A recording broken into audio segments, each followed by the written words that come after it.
For December 4th, 2020, we talk about Demon Souls, Nioh 2, and we ask you to come up with your own video game theme park. Want to give you a warning, our primary recording on this failed. I used the backup recording. It sounds good, but the levels are going to be a little bit more inconsistent than usual. Tried to keep that under wraps, but, you know, sometimes you can't. So just a heads up there.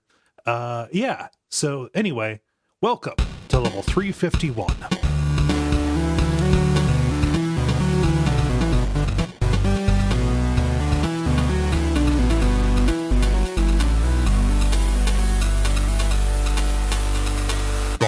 My name is Cole Ross. I'm Dennis Furia. I'm David Maismith. And I'm Ben Merkel. And you are listening to The Level. It's a podcast for people who love video games. We are back after taking Thanksgiving weekend off. Thank you. Not weekend, week off. Thank you for indulging us on that. It just ended up being easier, but it's nice to it's nice to be back. We all successfully gave enough thanks to avoid becoming the sacrifice ourselves and have survived another year. Yep. That's how it works, right? And your family, maybe? That's how 2020 Thanksgiving works. I'm not going to... Right. Yeah, two families enter, one family leaves. One family gobbles. Oh, man. You know, that could be like a happy connotation, right? Instead of like a sad one. Oh, yeah. Oh yeah. Look at that. Yeah. See? Thanksgiving put me in the right mental state. Yeah. Why not? Yeah. Oh, gosh. So, Dennis, it's been a while since you've been on. I'll throw to you first. How was Thanksgiving? What you been up to? It was good. It was small. So Cincinnati locals might recognize the name Salazar's. It's a very nice restaurant in OTR, and they were doing to-go Turkey Day dinners. So that's what we did.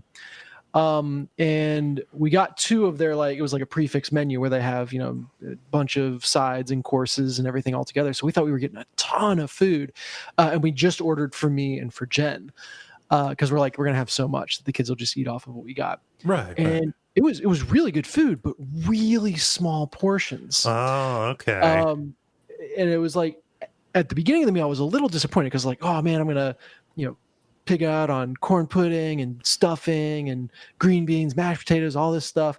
And then it was just a true sampling. Mm-hmm. But by the end of the meal, I think we had just the right amount of food, which feels like the most un-American Thanksgiving thing to do. But it was probably the best for our waistlines. Overindulgence, overrated. I've never been the multiple plates, pile it high kind of guy. I think that the good thing about Thanksgiving dinner, like the good thing about any kind of buffet, I've only ever had it buffet style. Never had the Norman Rockwell, sitting around the table kind of thing, is the variety, not the quantity. So I am fully, I don't care if it's un-American, it's sensible. I go in every time telling myself that, but myself has other plans. Right. You want to save yourself room for sweets, I'm on team eat your feelings, so But for the first time that I can ever remember, I am not living in a Thanksgiving leftover world, and I don't know how to feed our family without weeks of extra turkey. You were counting on it. Since Thanksgiving, we've all just been starving because I was counting on that. Yeah. And damned if we're going to go out extra than we have to. So, so it was a good time. Very low key, just us. Although last year we were traveling for Thanksgiving, so we're kind of on this weird streak of just us and the boys for Thanksgiving. Yeah. I don't know. We might keep it going. We'll see. Yeah. Sweet. I gotcha. Yeah, Ben, how about you? What you been up to? I had a good Thanksgiving. I went down to Portland and had Thanksgiving with my friend from college and his fiance. The important part is I got to play board games, so that's nice rejuvenating feature in my life. I got to play Gaia Project and teach two people how to play that, which is my favorite board game. So I was excited about that. Cool. Yeah, it was a good time. And then exciting stuff to talk about in the next section. What I did over the week. Cool. So, David, how about you? Honestly, not much. Yeah, not really anything going on. Oh, that's that is the best answer. is the city quieter nowadays, or is it? Yeah, pretty much. Yeah. Did you kill a turkey with your bare hands? I did not. Man, we talked about this. You gotta wait. You gotta set up the ambush. Yeah. Notoriously wily birds, turkeys. Yeah.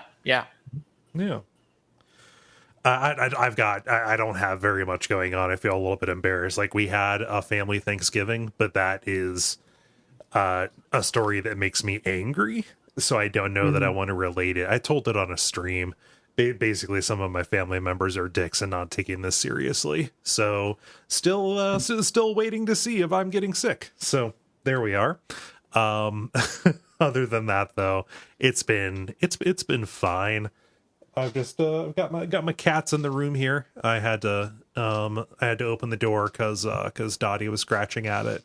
So we will see if she is able to handle the privilege of being indoors. Not being indoors, of being in my office. Sorry, I'm not locking her out in the snow. In this world, I've counted my office as indoors and the rest of the house is outdoors, Yes. so I can just feel like I'm getting transition. Have you ever had your cats lick the door versus scratch it? Not that I've heard, but that would be weird if I heard it. Oh man, I swear, like our doors are hollow, and our cats they weren't scratching it because we knew that sound, but it would be like this. Of the tongue rasping against it. And Yeah, the indoor hollow doors would they were amplifiers. So it's the weirdest thing. Dottie learned how to scratch the door from Greta. Like, yeah. So this is like, I feel charmed that this is how much like event there is in my life at the moment, which is good. The other event, we had a huge snow here, and today was the first day I was able to use my family's snowblower, which fell to me because my parents moved to a condo and they had no more use for their snowblower. So a 45-minute chore got taken down to 10 minutes, and I feel fucking guilty about it. It's like, oh, just shovel your own lawn. You shovel your driveway, you dummy. But no, that means the you don't get to snowblower play is with good. a power tool. This is true. Yes, a gas-powered power tool, not those electric ones that I have. All right, yeah, there you go. Yeah, That the means justifies the ends there. yeah.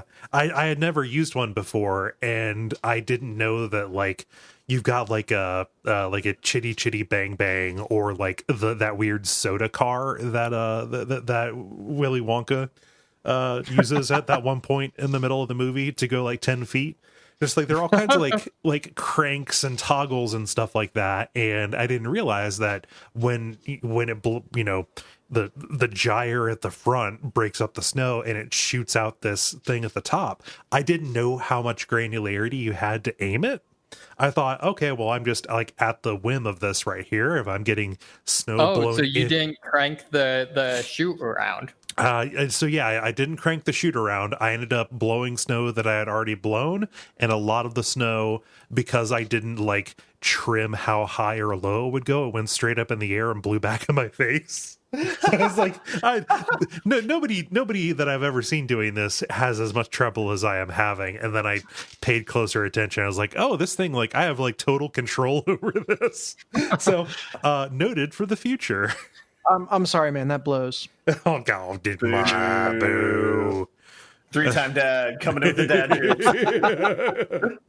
I was going to say the final form will be once you start snowblowing like your elderly neighbors' houses. You know? I was about to do it honestly, but there were some industrious teens about when I was out this morning because the school was canceled today.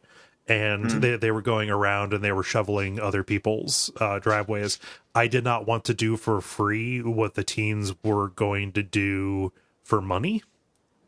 Does that make sense? You just do it for like 25 cents on the dollar and cut it out from under them while making You got to teach them how capitalism really works here. Yep. Yeah. No. Just the more. Guess what? 12-year-old. I not only have a full-time job, but I've got parents who gave me this. So fuck you. Here I go eating your lunch. I'm going to price you out and then jack up the rates. No. You rent out the snowblower to them, charge them 75% of it. They do all the work. Yeah. You just make money off of something that was given to you because of your means. That's capitalism. Yeah. It's an American microcosm. Yeah. I need to alienate them further from the actual snowblower itself. So there needs to be arbitrage. What needs to happen is there needs to be a 5-year-old that actually runs it. I have them pay me to have the 5-year-old snowblow all of these driveways. Yeah. Look, kids, you're just lucky you don't get sued. All right, now fork it over. I pay the 5-year-olds in Tootsie Rolls, and they get to go tell stories about how they push the big snow machine around. Oh no, 5-year-olds are smarter than that now. I told you guys about Luke and Milo's kombucha stand, right? I believe you did. This was a while back, though, wasn't it? Yeah. So this is the 5-year-olds are in on it now. What was it? They set it. They set up the stand. They took the kombucha from you guys and then didn't cut you in on the supplier, or what? Oh no, I mean they cut us in. They actually paid Jen back, who brewed the original batch, but they were selling it for $1 a cup. Ooh, okay. Which I don't know what standard rates are for lemonade stands, but in the Peanuts cartoons it's like 5 cents. So now the Peanuts cartoons were also drawn in 1940. Actually, yeah, we might have been undercharging. I'm realizing. Also, kombucha is a fundamentally different thing than lemonade. Yeah. Do you need a liquor license for a kombucha stand? Not an under the table kombucha stand. Yeah, I mean, little kids, just all you have to do is run through a lawn, and then you're fine. So I can hear 5-0 coming. Yeah, yeah. Cool. So that's what I've got going on. Also, games and such. And why don't we do that? Why don't we get started with the regular kind of show? What with the grind, the multiplayer, and the unboss, and we can get started with the grind. The grind, where we talk about the games we have been playing over the past period of time or so. Dennis, you've been away the longest, so I will throw it to you. Yeah, settle in, folks. We got a lot to cover. And I'm sure I'll forget something I wanted to talk about, but hey, I'll see you guys again. I feel pretty good about that. But yeah, there have been a lot of new games introduced in the past couple of weeks. We, on a whim, Luke and Milo were talking about wanting to own a theme park, just for playing pretend or whatever. And Jen and I started reminiscing about Roller Coaster Tycoon. And they're like, we should do that with them. And so one of the weekends we bought Roller Coaster Tycoon 2. It's whatever the edition on Steam is now. Yeah. And just spent the weekend playing this and building roller coasters. God, those games rule. Those are so fun. Fan freaking tastic. And I think I had an epiphany about the way that you enjoy, or I enjoy making roller coasters, is very dependent on the terrain that you start from. Right. And so that, it has an editor mode where you just spawn in, it's just a blank grid, and you have infinite money and time and space to make whatever roller coaster you want. And so I went into that thinking this will be the perfect playground, and everything just felt completely uninspired and uninteresting, and just there was nothing to it. And you just kind of need that, every park has its little landscape, gimmick or bit that it does. One's in a crater, one's on a very small parcel of land, et cetera, one's on a lake. And I kind of had the realization of just how dependent your creativity is on those constraints, I guess you could call them, but on that landscape to give you ideas for we should put something on that hill, or this would be a cool place to start a tunnel, and so let's build the entire coaster around that, or what have you. So that was just an interesting little insight from coming back to the game after I don't know how many years.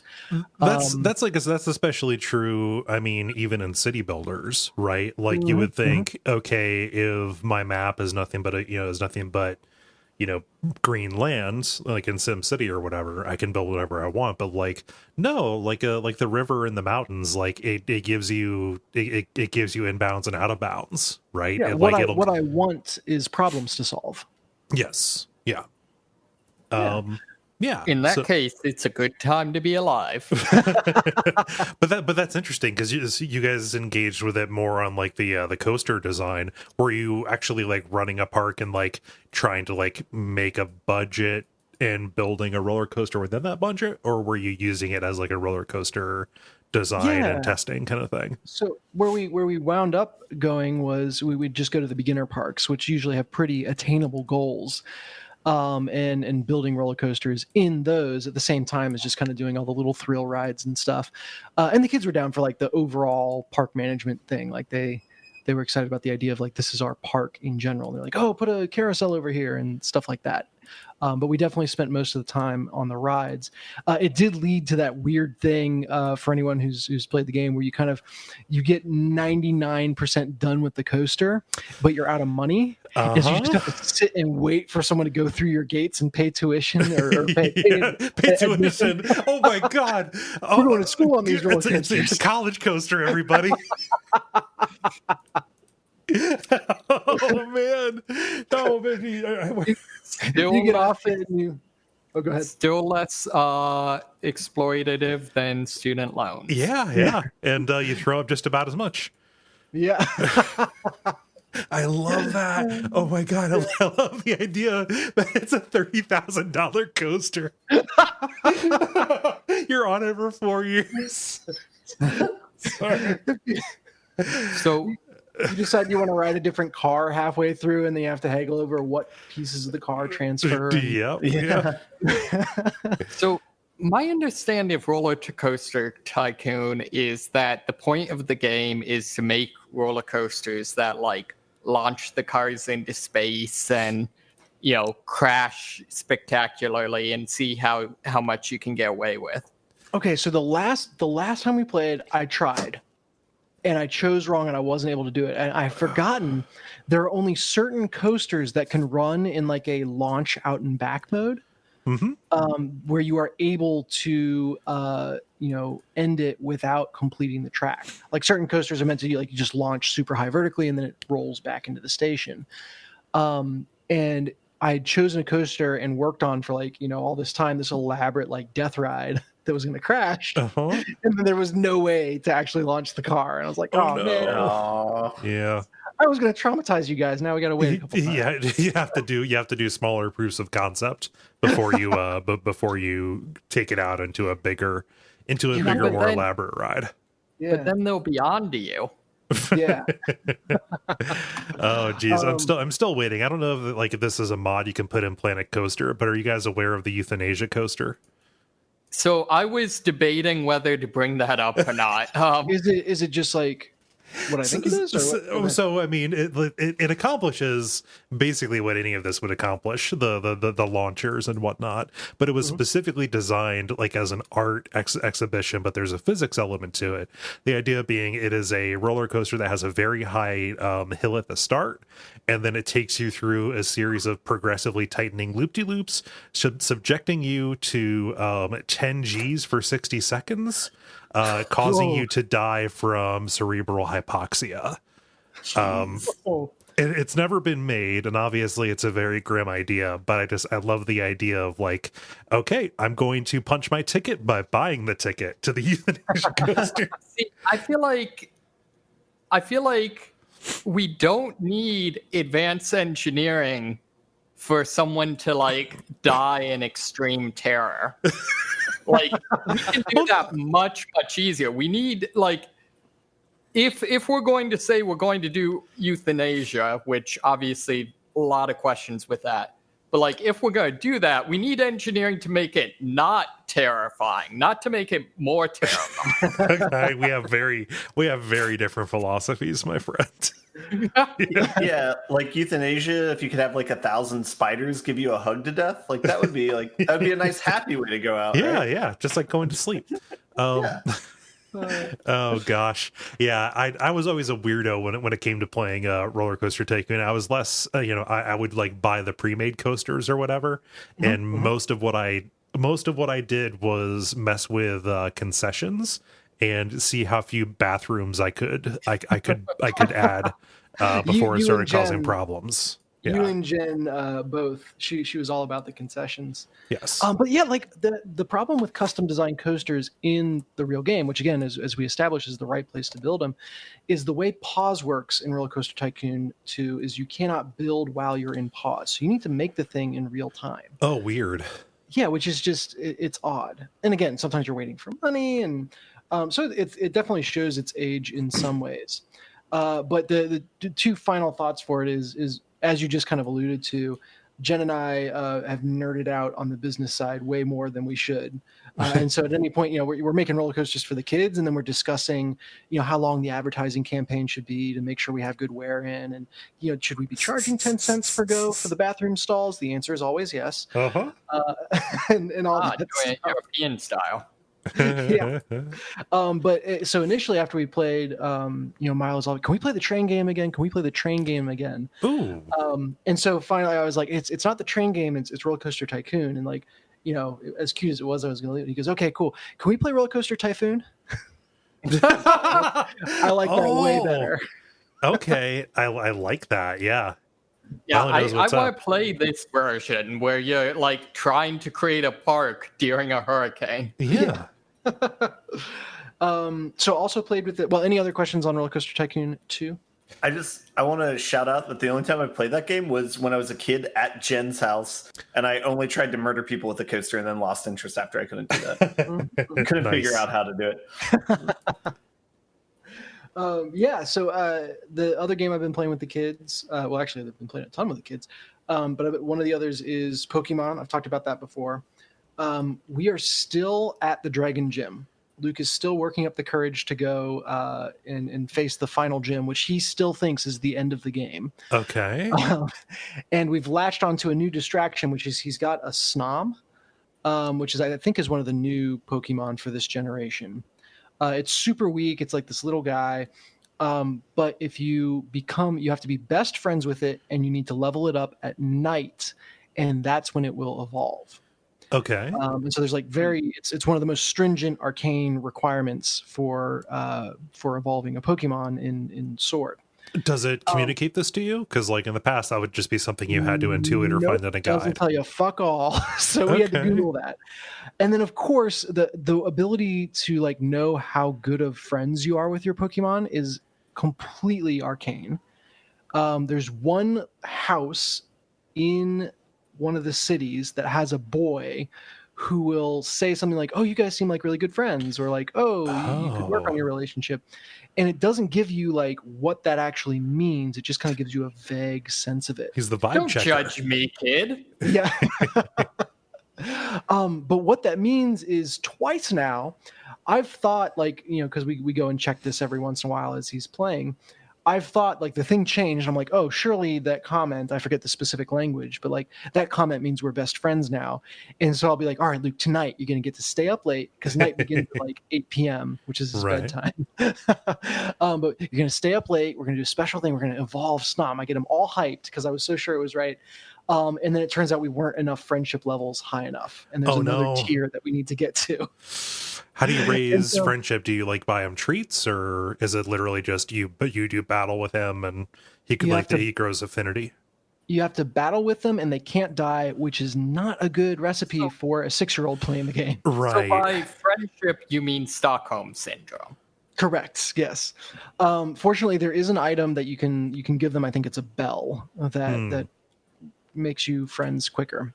Gotcha. So anyway, I think finally I Googled enough to figure out that we're on the last tier, and like the next time we get a bump in our friendship or whatever should be enough. Okay. But I've already screwed the pooch twice on this big exciting moment for Luke. Oh. But we will get there. We got to stay up past bedtime a couple of times. Yeah, that was terrible. the real win for him. I've also been playing through the Jack games with the boys, so we're on to Jack 3, which is the last in that series. How did they handle the tonal shift in Jack 2? took it in stride. Like it was just I don't think it registered as, or I don't think they know enough to think it's weird that there's a big tonal shift in the games. Did they notice that all of a sudden you can speak? Yeah, I think and then again they just kind of accept it. They're like, oh, okay, that's a thing now. And all the innuendo and stuff goes completely over their heads. So that's fun. So I have to say, when you said we're playing through the Jack games, I thought you meant Jackbox. Yep. I'm like playing through them like in order. Oh, that's funny. Yeah, I'm a Jackbox completionist. You really got to start with one to understand the nuances of the story. You need to get those outdated Quiplash prompts. You can't appreciate Trivia Murder Party 2 until you played Trivia Murder Party 1. There are just a lot of cues you miss, you know. Yeah. I'm a Trivia Murder Party purist here. TMPP. Yeah, so that's been fun. Just solid platforming, and I've got a lot of nostalgia for it. Let's see. I think that's everything I've been playing with family, and I probably won't get to everything. I bought the Frozen Wilds for Horizon Zero Dawn, but that content starts at level 30, and I'm currently level 22, so I got a ways to go. Oh, okay. Yeah. What's that? I didn't realize there are levels in Horizon Zero Dawn. Yeah, you unlock new skills and abilities, and you get a little extra health. Like it's RPG-esque. See, I thought it was like a Zelda game. No, not quite. You get better versions of the different weapon types that are your main verbs, but really they pretty quickly give you every tool in your arsenal. Which I appreciate, and the game has a really tight loop of kind of scouting out a place and setting up a trap, and I think it is fun to play when it doesn't quite work and everything goes to pot, and that's the judge of a good stealth game. But man, can you fall into the trap of like feeling like you need to restart because your heist didn't go perfectly, which fundamentally it's not a stealth game, right? It is primarily about the overt fights, not the stealth fights. It's just you can do a lot of cool creative stuff in setting traps and creating stealth ways in. And so I got to remind myself of that, because otherwise I would never get through the game. Yeah. Just setting up for that perfect first strike. Yeah, exactly. So yeah, I'm excited to get to Frozen Wilds, but we'll see.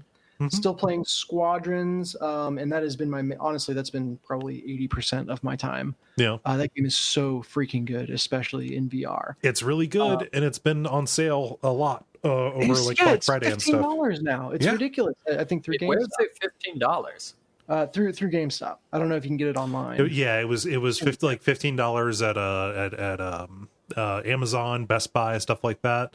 15, 17, something like that. Like it retails originally for like $30. Like it's very much a budget title, but yeah. Which I mean, for the amount of game you get, because there's a full blown campaign. It's like a 10-hour campaign. Yeah. But there's something about, I think it's the size of the teams, and then the fact that you're not, it's not a character. It's like you see the person's name. That it feels more familiar throughout a match than any other multiplayer game I've played. In general, like the battle royales, you're always killed by some rando. I'm sure who are good at like League of Legends learn the little ticks and quirks of the individual they're playing, but you're still like, oh, that's I don't know League of Legends characters anymore. That's Annie in mid, and I'm playing against that character more than I am playing against a person. Right. But what I've found is like over the course of a Squadrons battle, you're like, oh, this, Ewok 32 or whoever, like he always peels high after his bombing run, so I can get in line behind him there. Or like, oh, so-and-so switched to a Y-Wing, I'm going to go pick on him. Or, and it's just like it feels different in terms of like, I feel more on the court with these other individuals, and I'm playing against personalities in a way that is completely like that's just organic through the play. There's not systems to support that. but in a really cool way. And I haven't gotten that feel from other games. And I don't know if that's just because I'm not good enough at other games to see that, but it is really, really cool to like, I noticed a tendency for that player. I can exploit that, or, so-and-so is guarding this area, so I'm going to go somewhere else. It's necessarily more expressive than a game where like the possibility space is governed by either what a character's stats are or what moves are available to them. Like, the way that somebody flies. What's that? I just want to clarify. You're not killing actual Ewoks, right? You're not like the AT-AT in Return of the Jedi. Oh, dude, no, that would be an instant buy for me. Oh my god. So that it is. It's just a really interesting. Like I've enjoyed that aspect of it more than I thought I would. Mm-hmm. So, go ahead. So, most important question. I've been debating whether or not to pick this up, but my most important question here is, can I fly a B-wing? Okay, they're adding this. Yes, they are. It's coming. They're adding B-wings and TIE defenders. Mm-hmm. Guys, it's a trap. Don't buy that DLC. I'm going to get it. We've talked about this. The last time we talked about Rogue Squadron, we talked about how we all have like weird affection for the B-wing. Mm-hmm. And it's for free. It is completely free. Mm-hmm. And they've done several huge content drops, and I think from the beginning they've kind of had this stated like, we're not doing paid content for this game. You get everything for free. There's been a lot. Yep. So that's super cool. Nice. Yeah. Slay the Spire. I'm in the weird position where and maybe only Ben will understand this, I have the highest ascension level with the defect, one of the characters. But he is also it is also the only thing that I have not beaten the true ending of the game with. So I figure that out. I don't know how that works. Like, there's just something weird when I've beat the game with the other two, I've gone back to like the easiest difficulty and stomped through. And I do that with the defect, and I just turn it into complete crap. So some sort of joke about the defect not having a heart and not being able to beat a heart. I don't know. So it's the defect. That's the little kobold guy. It's the robot. Yeah. Mm-hmm, mm-hmm. Yeah, I don't know this, but I don't know how to move us on. Yeah, I'm still playing Slay the Spire. I'm still playing a lot of Slay the Spire. Cool. Final thing, not technically a video game, but I read Masters of Doom. Which is a book that chronicles id Software's rise and kind of the fragmenting of it, as they kind of handled success or didn't. I'm looking at you, John Romero. Yeah. Specifically, yeah. It was really interesting. The book was written in I think 2003 or 2004 or something like that, which would have been right in college range for us. It was really interesting to finish the book, and I think it tries to be very fair and give the true perspectives of people, but it's very hard not to just see Romero as an asshat. And then going and reading up on what they've done since the book was written and being like, no, Romero's definitely just an asshat. Ion Storm and all that. Yeah. Mm-hmm. So, but yeah, just a really interesting breakdown that has made me think twice about ever wanting to work in the video game industry, but it was a really fun read. Yep. It's not the same video game industry. I mean, no, it's very much worse. yeah, that's kind of where I was going with anymore. That. Yeah. No, Carmack is trying to go to space. So, inside his VR headset. Oh yeah, is he still at Oculus or I don't know. I believe he went from Oculus, or no, yeah, he's at Facebook, and he was at the center of all that litigation. Gotcha. Yeah, that was all post book. Wait, what? Oh, yeah. Oh, post. Okay, post book. Yeah, after the Masters of Doom was written. Yeah, post book, but not post Facebook. Oh yeah. Yeah. But just especially with their early games, reading about how those were created and just the way that those came together with a small team was fascinating, like really, really cool. I wish there was more about Doom 2, because that's one that I like better. But at that point, like everything, like what I would want is like a level by level like breakdown and justification of why each level is the way that it is, not like a biographical kind of approach. You went like Doom Fireside Chat. Something like that, yeah. So it's all fire. I got and read that book when we were doing the bonfires, when we were doing the Watch Out for Fireballs about Doom 2, and like Doom 2 gets like half a chapter and then it moves on. Mm-hmm. But I'm just asking for it to be a different book than it is. So yeah, it's almost like Doom 2 was right before all the good juicy drama stuff really went down. Yeah, which is probably why it's a good game. Yeah. It is kind of like all these fireworks went off immediately after Doom 2. It's immediately after they got a shitload of money. Yeah, it's funny how money does that to people. Yeah. So that's my reading. I'm trying to do more reading, so I bought I think it's just called like Level Up or something like that. It's a very generic name, but it's the most recent book on the video game industry that came out. This is going to bother me. I got to look up the name here. Mm-hmm. I've also been reading some video games business books, which has been cool. Yeah, nice.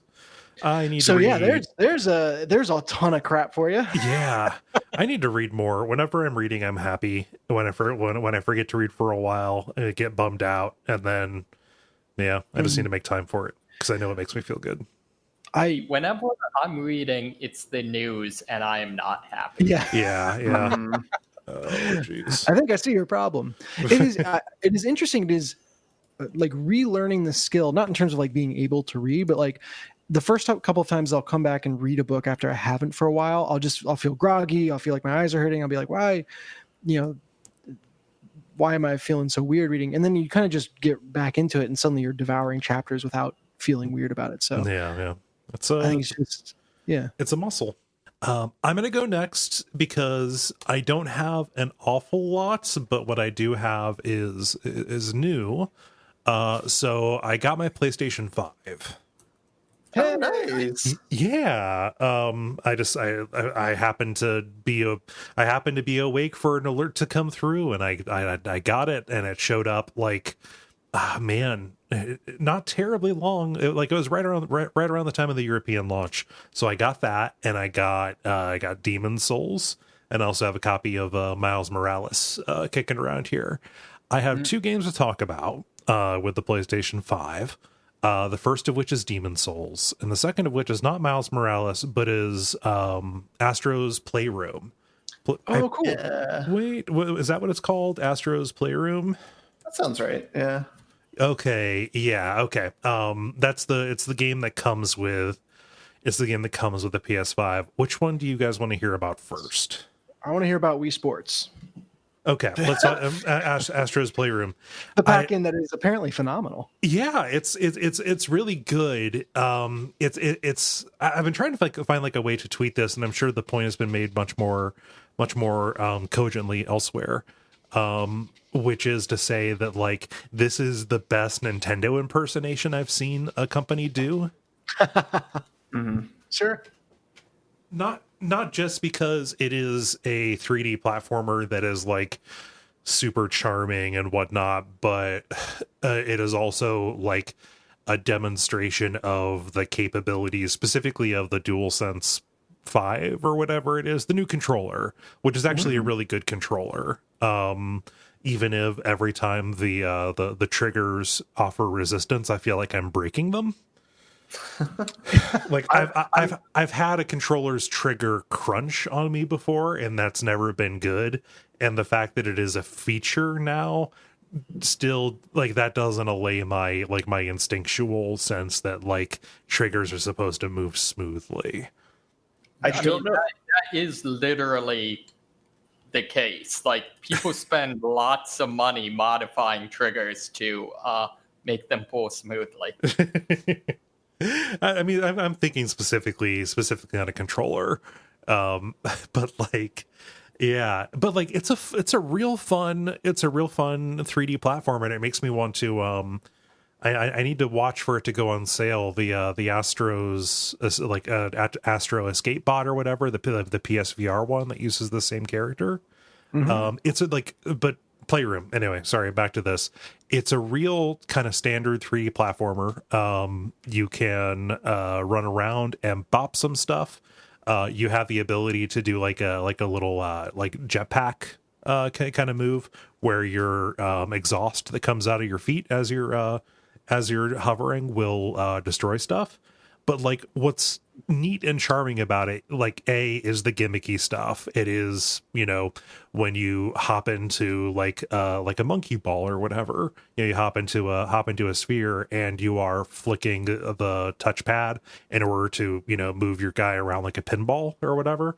Again, using every part of the controller, including the microphone to like blow and make wind happen in the world, which is just straight up a feature from the DS that was only used in like 2 games and then dropped. But like another thing that I found myself pretty susceptible to was the fact that it's like loaded with PlayStation iconography.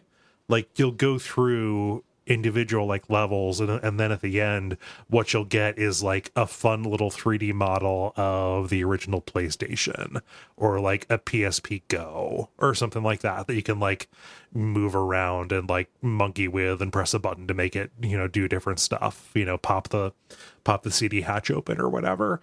And yeah, like the entire thing just kind of plays a little bit like a commercial for, hey, remember the PlayStation and how neat like the PlayStation has been since it's been out. Here's a game that's kind of about that, using this new mascot that we made apparently. Kind of like a dystopia, like wherever. There are elements of it that could possibly be pretty gross, but like when you're in the moment, it feels pretty good. Like, yeah, it's charming. Like it's not presented in a way that is like burning through any significant amount of my goodwill when I'm messing around with it, And it's free with the PS5, you say?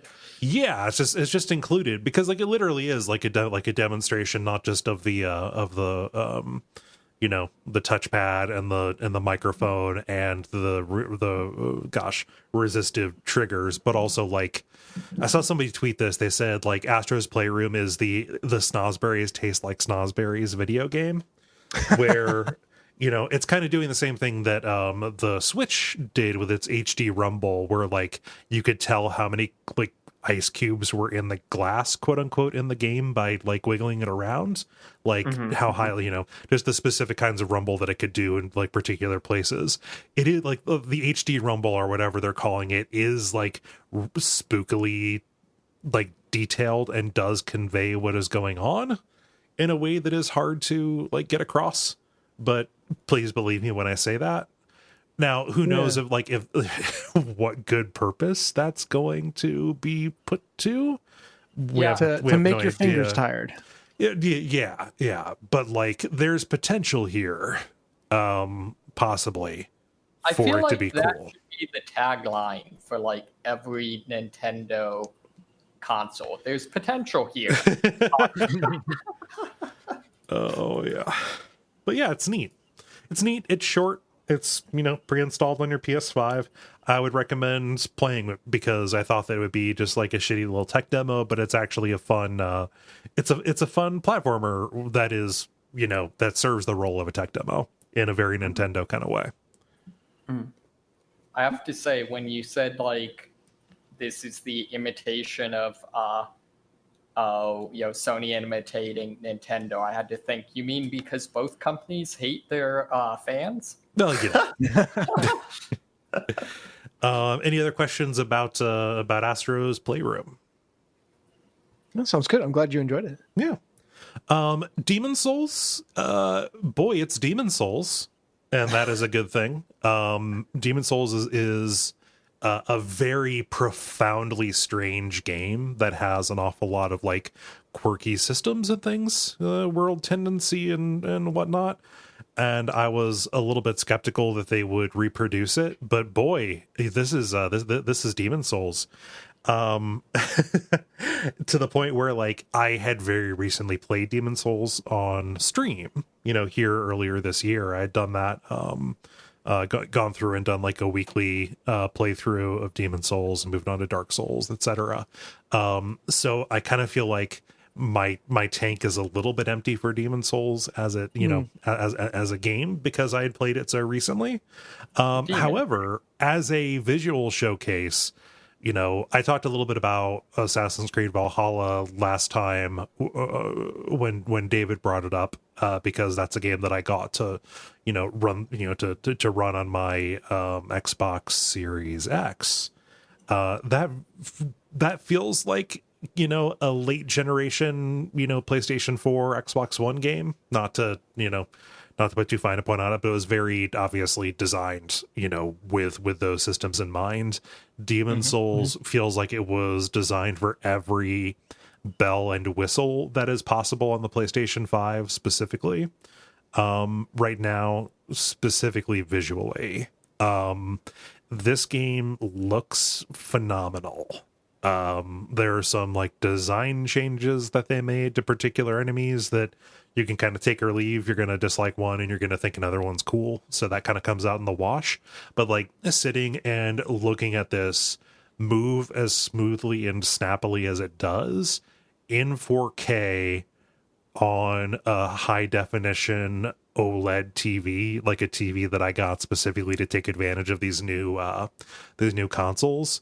Like it's really neat, you guys. Like it looks amazing in a way that feels like it is lending to, you know, a better experience playing this. You know, even like the animation and the smoothness and like the level of detail to it. Like the mechanics are pretty much exactly the same. Like they even brought over the AI of the enemies from Demon Souls. Like the wireframe of this is going to be really similar. It feels different though, specifically because of the way that everything moves, and the, you know, the overall like atmospherics of it feel, you know, substantially more elaborate, more dramatic, in a way that brings kind of a new flavor to it. Will that eventually fade away? Probably, because any Souls game is going to, you know, eventually boil down to its wireframe. But like right now in the gee whiz, this looks amazing. Like this is justifying, you know, the new generation as like a showpiece for this new piece of hardware. It's real cool.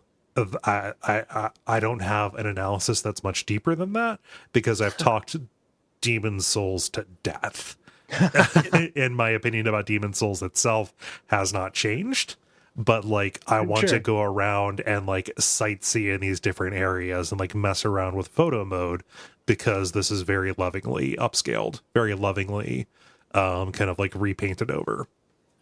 So one question I have is like the same sort of tricks that you play on like bosses to beat them. Like, is that all port over in this version of it? So I've not done too many bosses. Any of the bosses that I've killed so far. So like Phalanx, the Tower Knight, the Iron Spider, stuff like that. Yeah. Like one-to-one. Yeah. It feels, you know, it feels like the strategies are the same, right? Like I just tried my old tricks and they worked. Yeah. I'm curious. You talked about it kind of feeling different because of the way everything's running smoother.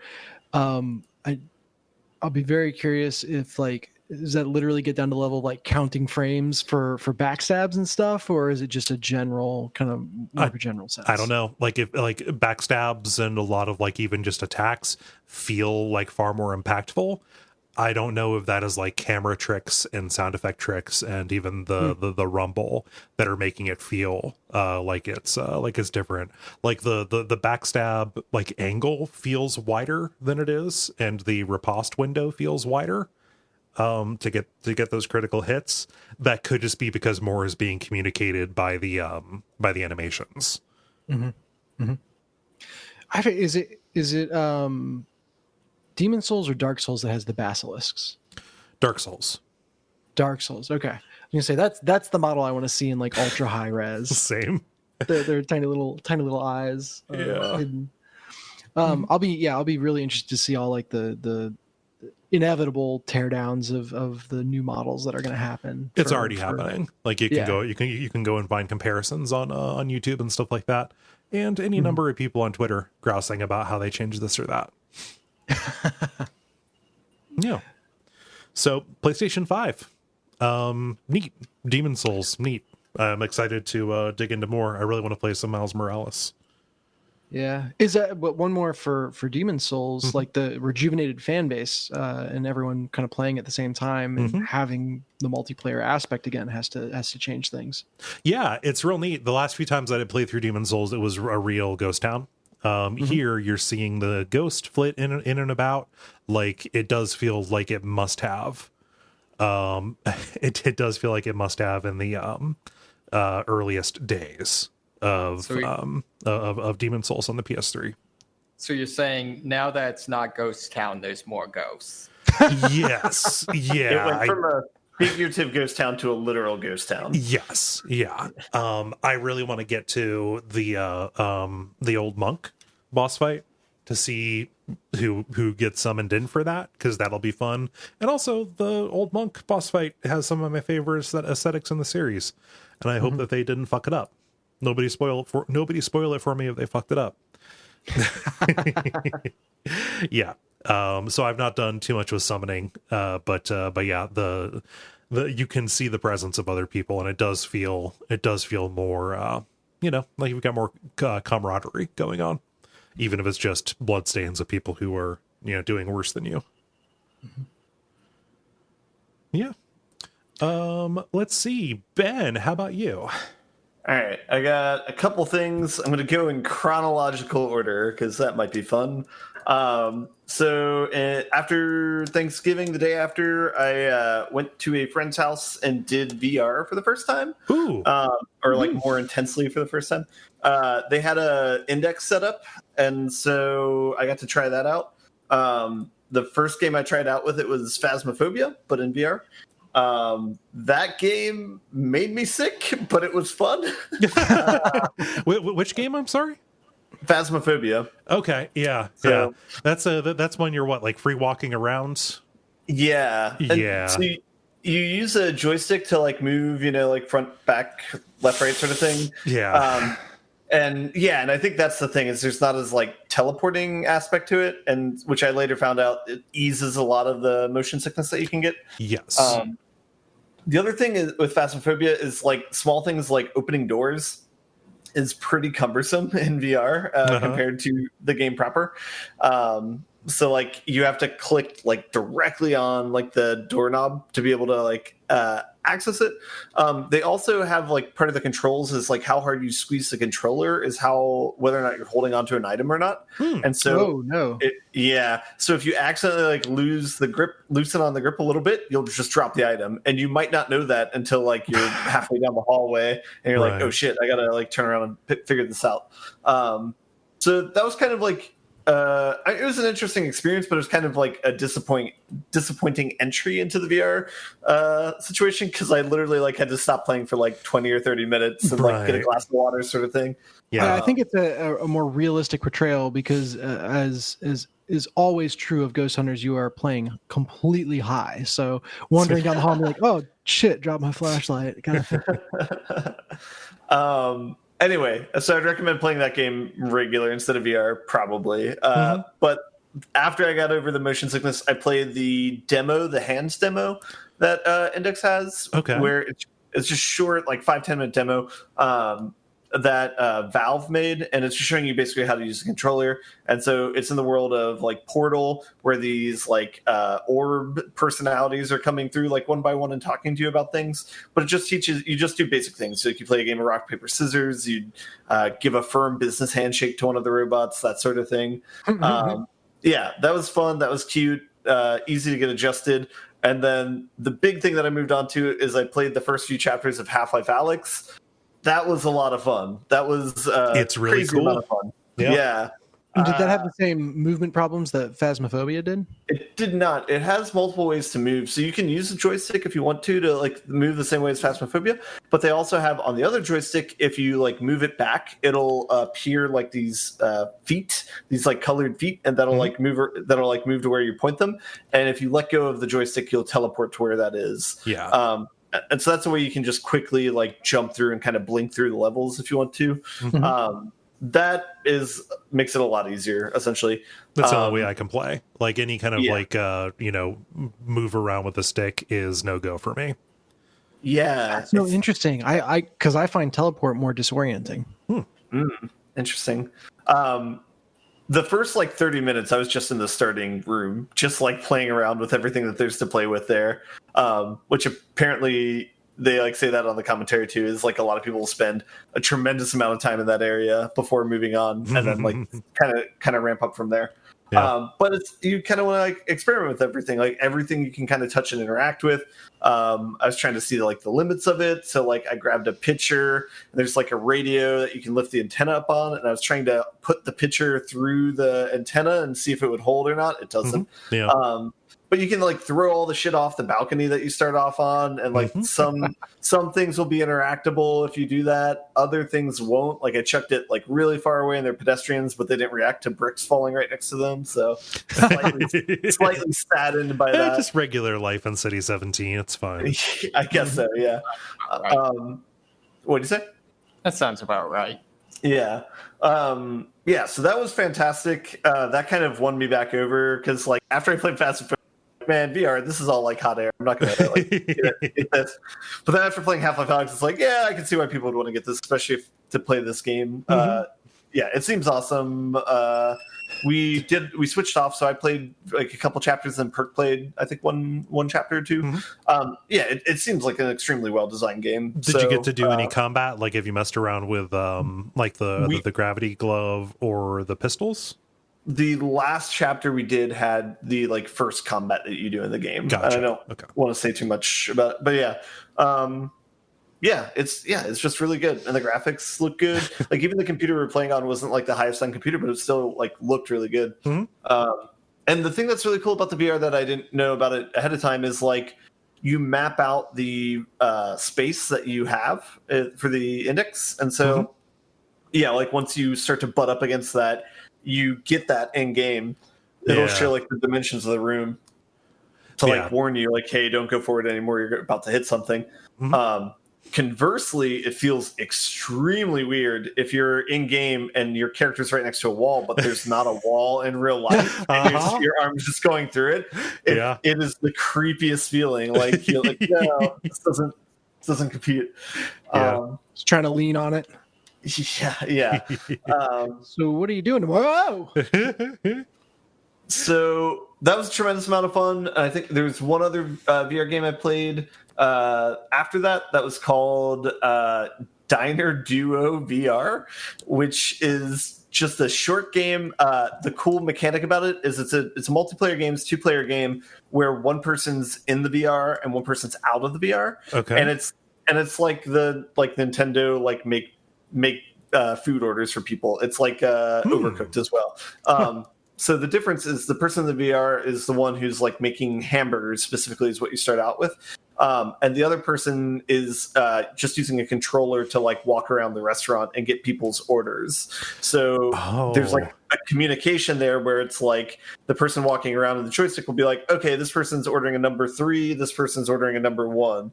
And so you have a menu in front of you, so you see what it looks like. It's okay, a number 3 is 2 burgers with cheese and ketchup on top. All right, I'll make that. And you have a grill that you can cook the meat on. You have all the ingredients in front of you, so it's about assembling it and then doing an order up, putting it on a plate and then putting the plate out for the other person to grab. Do you get to ring a bell? Can you ding a bell? Oh yeah. You can. Not only can you ding a bell, but you have a radio in your workstation too, and there's 3 different cassette tapes, so you can change the music that you're jamming out to while you're making the burgers. And so it goes over the course of levels, and basically each level adds a new numbered burger order, and so it kind of increases in complexity, starts to get more fine-tuned. You start getting cucumbers, in which case you have a giant cucumber and you have a knife, and so you have to want individual pieces off and then put it on the burger. And so it's a lot of fun, not only to play, but it's a lot of fun to watch. No, this sounds amazing. I want to stream this. Yeah, it's great. You just see somebody watching the person in VR do this is hilarious because it looks like they're doing a Fortnite dance the entire time. it was a good nightcap, I guess, or good last game to play for it. I've never heard of this. It's keep cooking and nobody explodes. Yeah. And then the person, they not only shout out the orders, but they start getting drink orders, so they have to start the non-VR stuff and like giving those to the people in the right time, and they have like happiness meters and stuff, so like you have to try and do things quickly. Like the other mechanic is like the meat can go bad if you cook it and then don't plate it in enough time, so it can get like moldy and stuff, so there's like a time limit. Ooh. So there's a fun like puzzle problem there where I was trying to figure out like the optimal workstation. There's like no limit or whatever the number of plates and like sandwiches you can put out. So I think like the optimal, what I was thinking is you put out all the plates that you can, you put out all the bottom buns you can, and then like maybe every other you put top buns on them, because you have like downtime in between when customers come in. And, and so you can kind of like prep your station really quick. You can do some neat mise en place. Yeah. So that was just like a fun little multiplayer game to play. But this sounds like it rules, honestly. Yeah. Oh, it's on PSVR too, so you could do like couch co-op with it. Yep. So nice. There you go, Dennis. I don't know if you could do couch co-op because that's not how only one person needs to be in VR though. So correct. Yeah. The opposite of the ideal VR co-op game. Any questions about VR stuff? No. Come to the dark side. I mean, here's the deal. I'm going to wait until I get a new computer before I try and go in on Index or anything like that. Yes. But that seems to make sense to me. Yeah.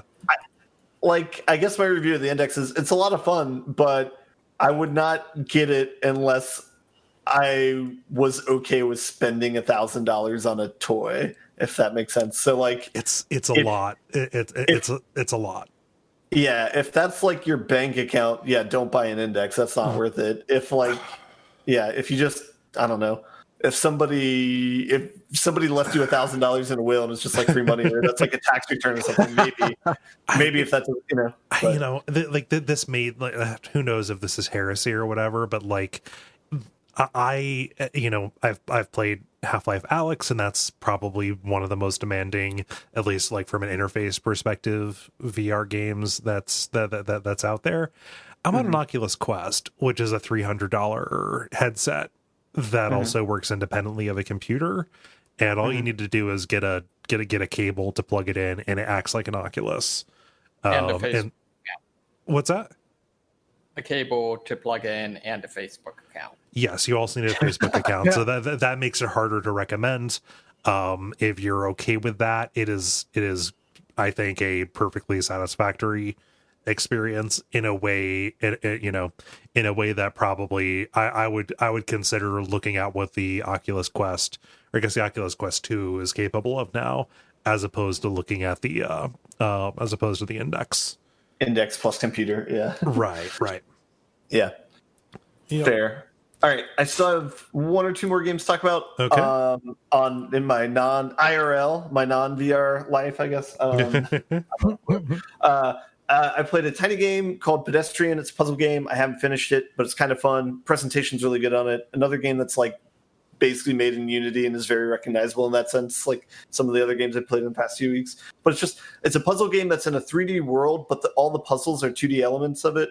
And so it's like you're a person, you're kind of doing platforming puzzles. Kind of one of the interesting mechanics is there's a button you can press and kind of takes a step back, and you can see all the different levels that are kind of around one another and connected. Like, for example, if you walk through like a door on the far left side of the 2D world you're in, you'll come out in one of the other like 2D worlds that is around this 3D world. I don't know if this makes sense. Look up pictures or something.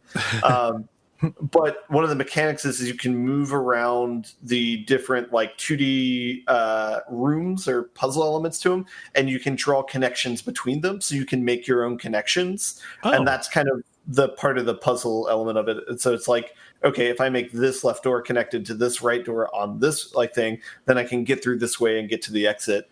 Okay, so that is by making those connections, you are resolving the different 2D spaces into like a differently configured 3D space that has like different pathways that you could possibly move through. So I guess let me restart. This game could be entirely 2D if it wanted to be, Okay. but the idea is you're just moving through this like 3D world. It's kind of like, you remember in like what is it? Inside, you know, like how you're moving through this like 3D world, but you're technically playing like a 2D game. Yeah, it's 2.5D. Yeah.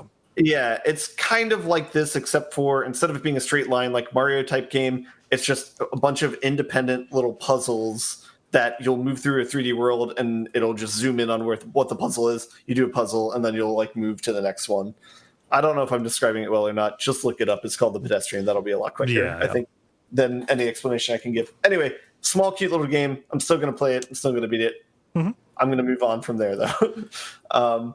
The other bigger game that I've been playing this week for the last like 2 or 3 days is I picked up Raft on Steam sale for the Thanksgiving Steam sale. Oh, shoot. Yeah. Well, yeah. What's that like? It's a early access still. I picked up because a couple of my friends in Cincinnati had gotten it, and so they showed me their Raft. And it's a lot of fun. It's basically like a cross between Stardew Valley and Subnautica. It's like a much friendlier, happier version of Subnautica.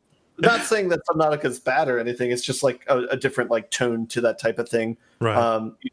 You start off on a raft. There's a shark swimming around you, which is not fun. But you basically fish for resources that are floating by you. You collect them in order to unlock tech and build new things and extend your raft and actually do things. After like playing with my friends, I started a friendly world of it instead of like a normal world of it, where you just don't even have to worry about the shark part of it at all. Okay. Because like I think in the game proper, from what I've seen, like there's basically a shark that harasses you. I think eventually you might be able to kill it, but I'm sure like another one comes back. But like in Jaws 4. Yeah. But it'll like do things like eat your raft too, so you have to like manage that sort of thing, or like attack it or like hit it so it stops doing that. Hey, I Ben, don't want to deal with you shouldn't have made the raft out of steaks. Yeah, well, okay, I want to live my steak dream, and you're not going to stop me, Kole. I wouldn't try. I'm just free advice. To take it for what it's worth. Kole, not a shark, confirmed then. But yeah, I wanted to eliminate that entire mechanic, so I just did a peaceful run through, which you don't have to worry about that at all. You can still kill the shark if you want. He won't fight you back though. But so you're more focusing on like the crafting and building part of the game. So I like that it had that option. But anyway, what you can start doing is you can start unlocking tech like that's like radios, and then you can start finding like kind of like narrative missions to the game. Oh, cool. Yeah, so that's kind of the point where I'm at now, but it's like a fun builder of like how you can make your raft into whatever you want it to do. Mm-hmm. I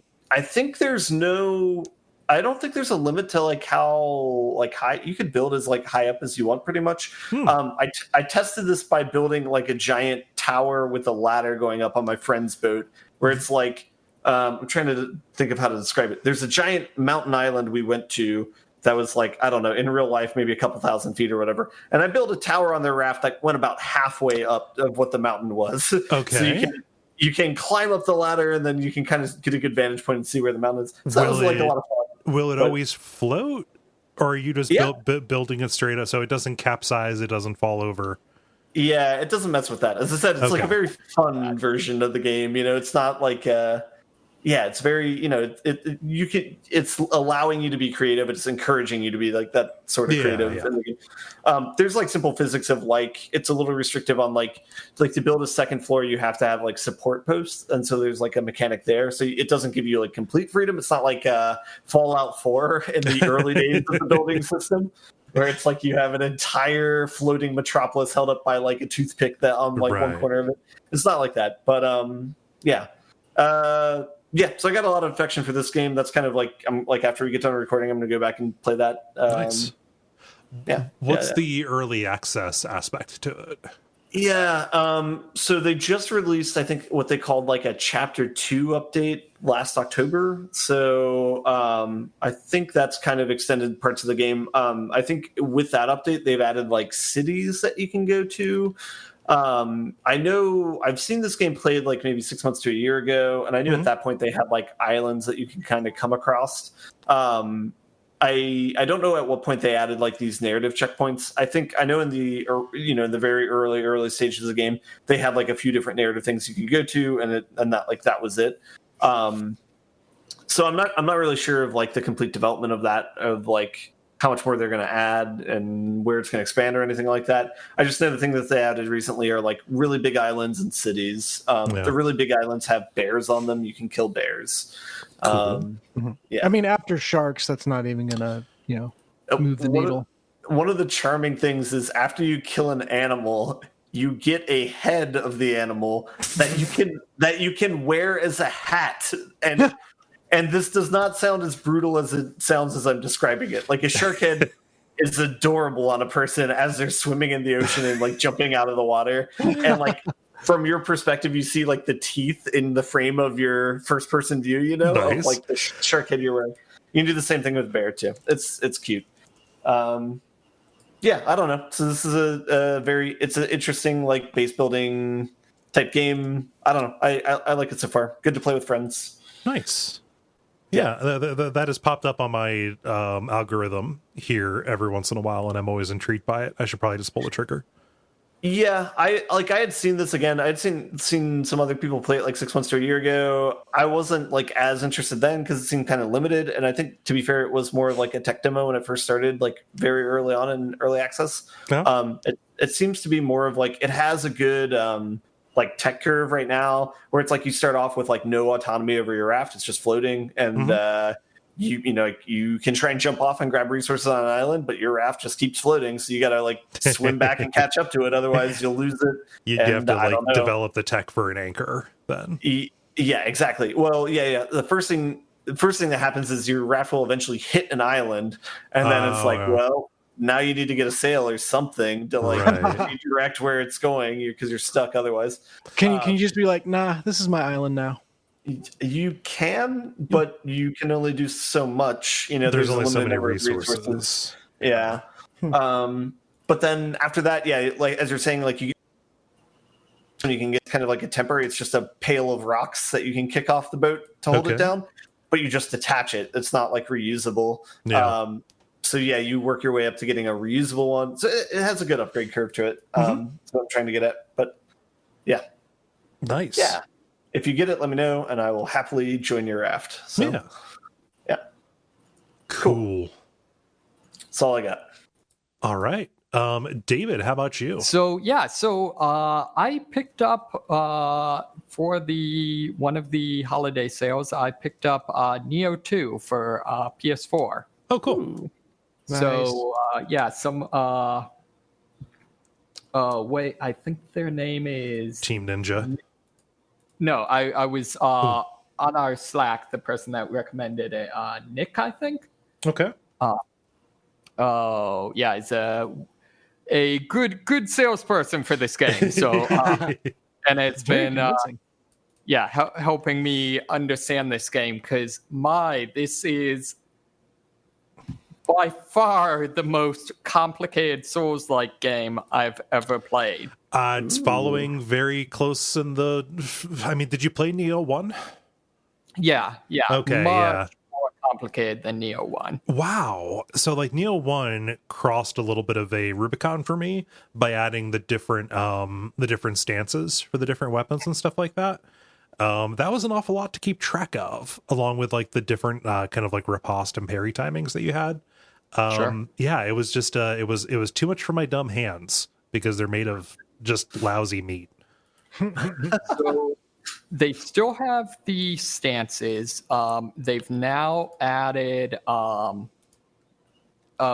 basically the Symphony of the Night style. Like when you kill yokai, you have a chance to gain their soul core, which you can then use their special ability. Okay. So that's a new mechanic, and that's ends up being, it seems like, one of the main like damage dealing abilities you have. They've also changed up your Guardian Spirit ability. Okay. So now you have the ability to turn into a yokai yourself, because your character is basically doing the Alucard thing where you're half yokai. Okay. And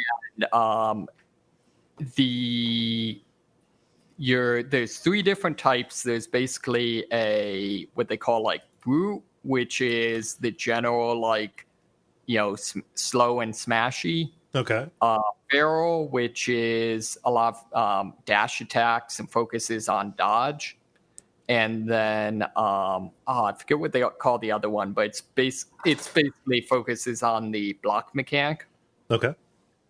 So kind of using similar ideas to their stances. How how frequently can you turn into the yokai? Like, is this something that you are like weaving in and out of, or is it like a limit break where you're filling up a meter over the course of combat? Yeah, it's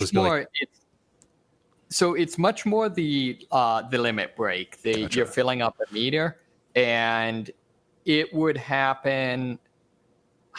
I have never been able to do it more than once in a boss fight. And I would say, like, over the course of an entire boss fight, that's probably enough to fill your meter. Okay. Or like if you're on a roll and you're doing a level and like not dying, or having to go back to the bonfire equivalent, that sort of thing, I'd say about 1 run through a level is about enough to fill the meter once. Okay. So it's quite limited. However, there's also an additional meter that is your Amrita, which is what you use to power your Symphony of the Night abilities. Yeah, your little magical attacks. Right, exactly. But it's also all of the enemies now have a burst ability, which is basically they like kind of flash red and then will deliver a powerful unblockable attack. Okay. And you have what's called your yokai burst, which basically if you hit an enemy while they're doing this, you'll effectively do like a parry type of thing. Okay. However, there's the way that actually operates is different for each of the different yokai forms. So for the brute form, you basically just like hit them, and you have to basically have your attack make contact with their attack. For the feral, you basically do a dash, and so you have to dash through their attack. And then finally with the other one, you have to block their attack. And so the timing is of, when in the attack window you activate it is slightly different for each of these. Wow. And these That's a lot of muscle memory you have to rely on. Yeah. And these also use the small segment of your magical gauge. Okay. So there's just a ton of mechanics that are in there. Mm-hmm. Can I make a suggestion? This is making Devil May Cry 5 sound like a little Tykes playset. I feel like on top of this, they should add like an emotional stance. Like, are you angry right now? Or are you calm, do you have energy for this, or should I come back later? Yeah. The other thing is there's the ability with the key pulse. So one of the big mechanics in this game is when you do a series of attacks, it uses up your stamina, and then you have to do what effectively ends up being kind of like a active reload from Gears of War. Yeah, I was going to make that comparison. That's right. A mechanic that returns from the first game, except at least in that one, the visual cue for when to do that is very subtle. Yeah, and it's still fairly subtle, although I can't tell if I'm just better at it or if they a window for it.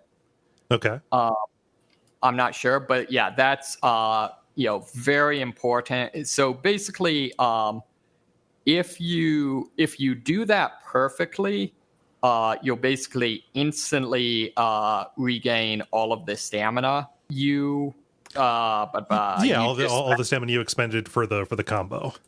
Exactly. If you don't do it at all, there'll be like a delay before you start regaining stamina.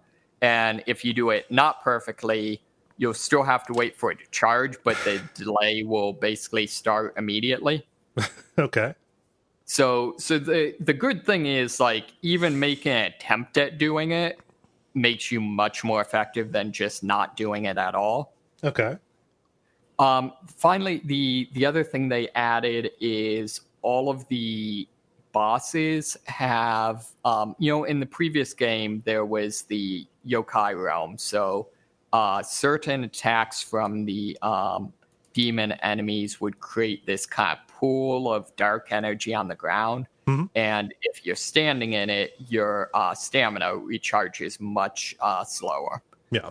Now, all of the bosses basically have the ability to enter and exit a dark realm phase, where basically the entire game goes to that weird kind of Twilight Realm look and gets the stamina penalties. Okay, so it's unavoidable. It's just like, hey, whether this this phase where you're going to have less stamina, specifically to dodge, right? Right. Yeah. Yes, exactly. Well, and to attack, but yeah. Well, I mean, but like, you're probably not going to be pressing too many advantages on an attack when they have the ground tilted in their favor that way. Well, that's the thing, though, is because what causes basically, and if you just do like nothing every so often, I think they'll switch the phase. But generally speaking, you have to attack them out of it. They change is when they run out of ki. So basically, you have to drain their stamina if you want to get them to exit this phase quicker. So you need to stagger them. Okay, wow. Is there a way to turn that around where they have a disadvantage? Like, is there a light field kind of thing you can do, or does it only work in the enemy's favor? So what it is every time you use either one of your magical yokai attacks or use the burst counter, it will decrease the maximum stamina, as well as just regularly draining a bunch of stamina. Okay. And so some of that decrease to the max goes away when they switch phases. However, it still basically confirms that, like, as long as you're engaging with the systems, you're constantly moving towards being staggered. Right. Okay. So kind of the end result, at least for me, is what everyone says, what everyone kind of characterizes this as, is this is a game where you choose which of the mechanics you're going to engage with, and you don't necessarily have to really use all of them, but you have to use like a number of them in order to have enough advantage to be able to win. Okay. For me, I tend to focus really heavily on those, burst counters and the yokai abilities, and that then becomes a lot about draining their stamina, and then also tends to become a lot about kind of the elements of, I guess I'd say, if you're looking at a conventional Souls-like game, I find myself having many less of the fights where I'm, staying in their face and like trying to dodge through their attacks and that sort of thing, and having many more fights where I'm trying to bait them into doing the attack I want them to do so that I can try to stagger them. Okay. So yeah, the other thing I really like is, I don't 100% recall, I think most of the weapon abilities are fairly unchanged, although I'm not certain of that. But one I really want to highlight that I like a lot is they added 3 new weapons.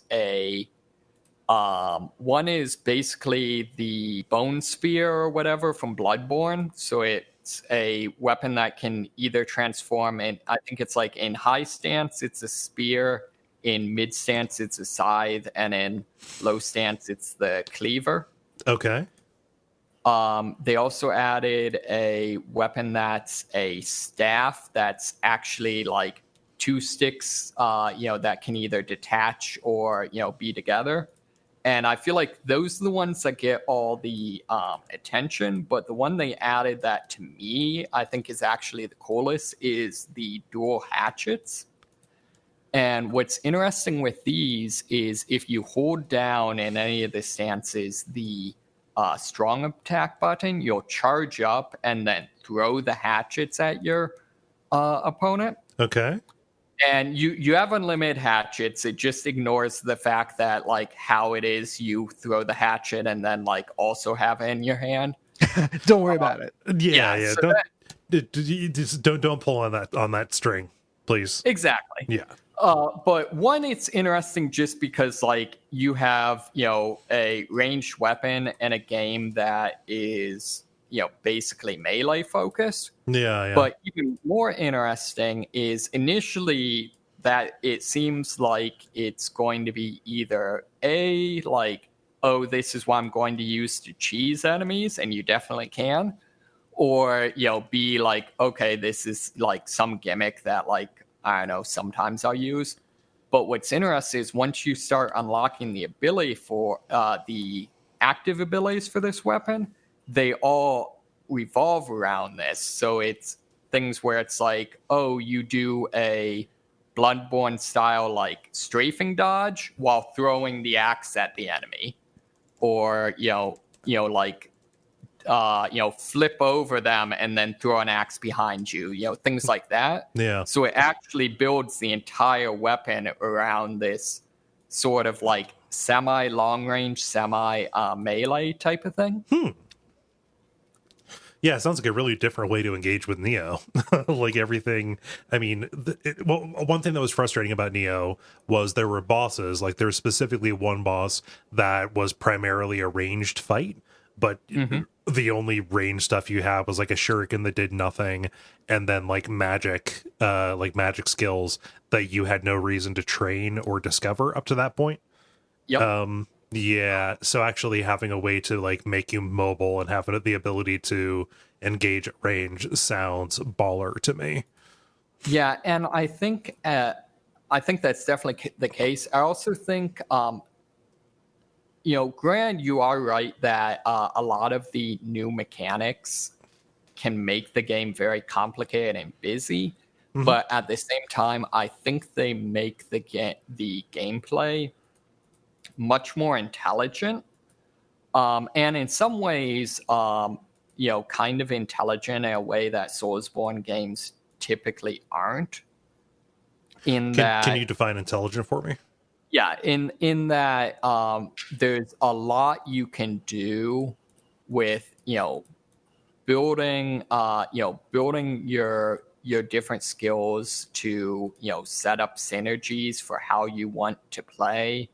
And really leaning into the certain magical abilities, the yokai abilities, or the bursts or dodges or whatever you want in order to give yourself an advantage.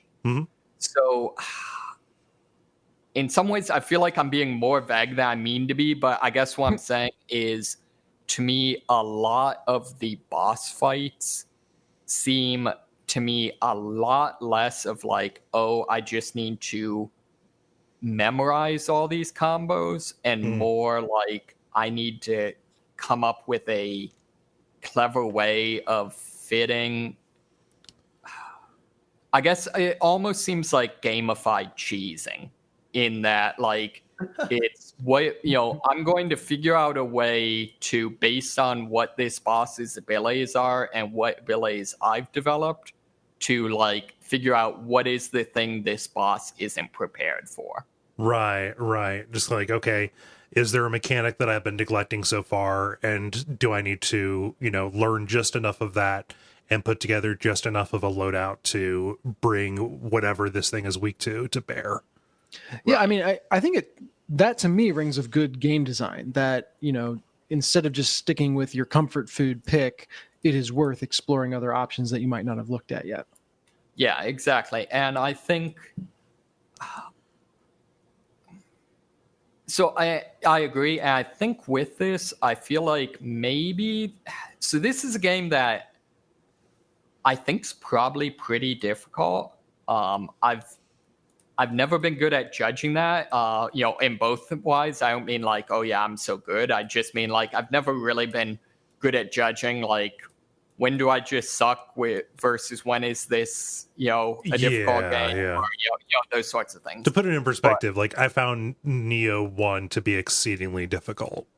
Right. And it sort of feels to me like the game maybe is less hung up on being difficult. So like the most recent boss I fought was basically the first boss I've gotten to that was a human enemy, wasn't a yokai. Okay. And so because of that, if you engage it as kind of a hit and run sort of, dueling, kind of skirmishing type of battle, the fight becomes actually very, very easy. Okay. And, it's kind of, a data point of 1, I guess, doesn't form a line, but it sort of seems like, they basically were okay with like, hey, as long as this makes someone like have a completely different approach to this boss fight than they had to all the previous boss fights, it doesn't matter if it's actually that difficult. So they didn't like look at that potential, for lack of a better word, cheesy strategy and like smack it down, punish you for attempting it. Exactly. Yeah. So the other thing I've got to say, there's some story beats I like. Overall, like this still has the Nioh like very tenuous story. Although from some of the character elements, there are some fun things. I'm a big proponent of I really dislike silent protagonists. However, I feel like this game gets around that in an interesting way in that your character is canonically mute. Okay. So it's not expecting like they're like the other characters are not like pretending that you are saying something. They're just not glossing it over. Yeah. Right. Like they very obviously like you can't speak. And it's obvious they realize you can't speak. Right. And there's actually and yet they don't have a workaround of like a chalkboard or something like that.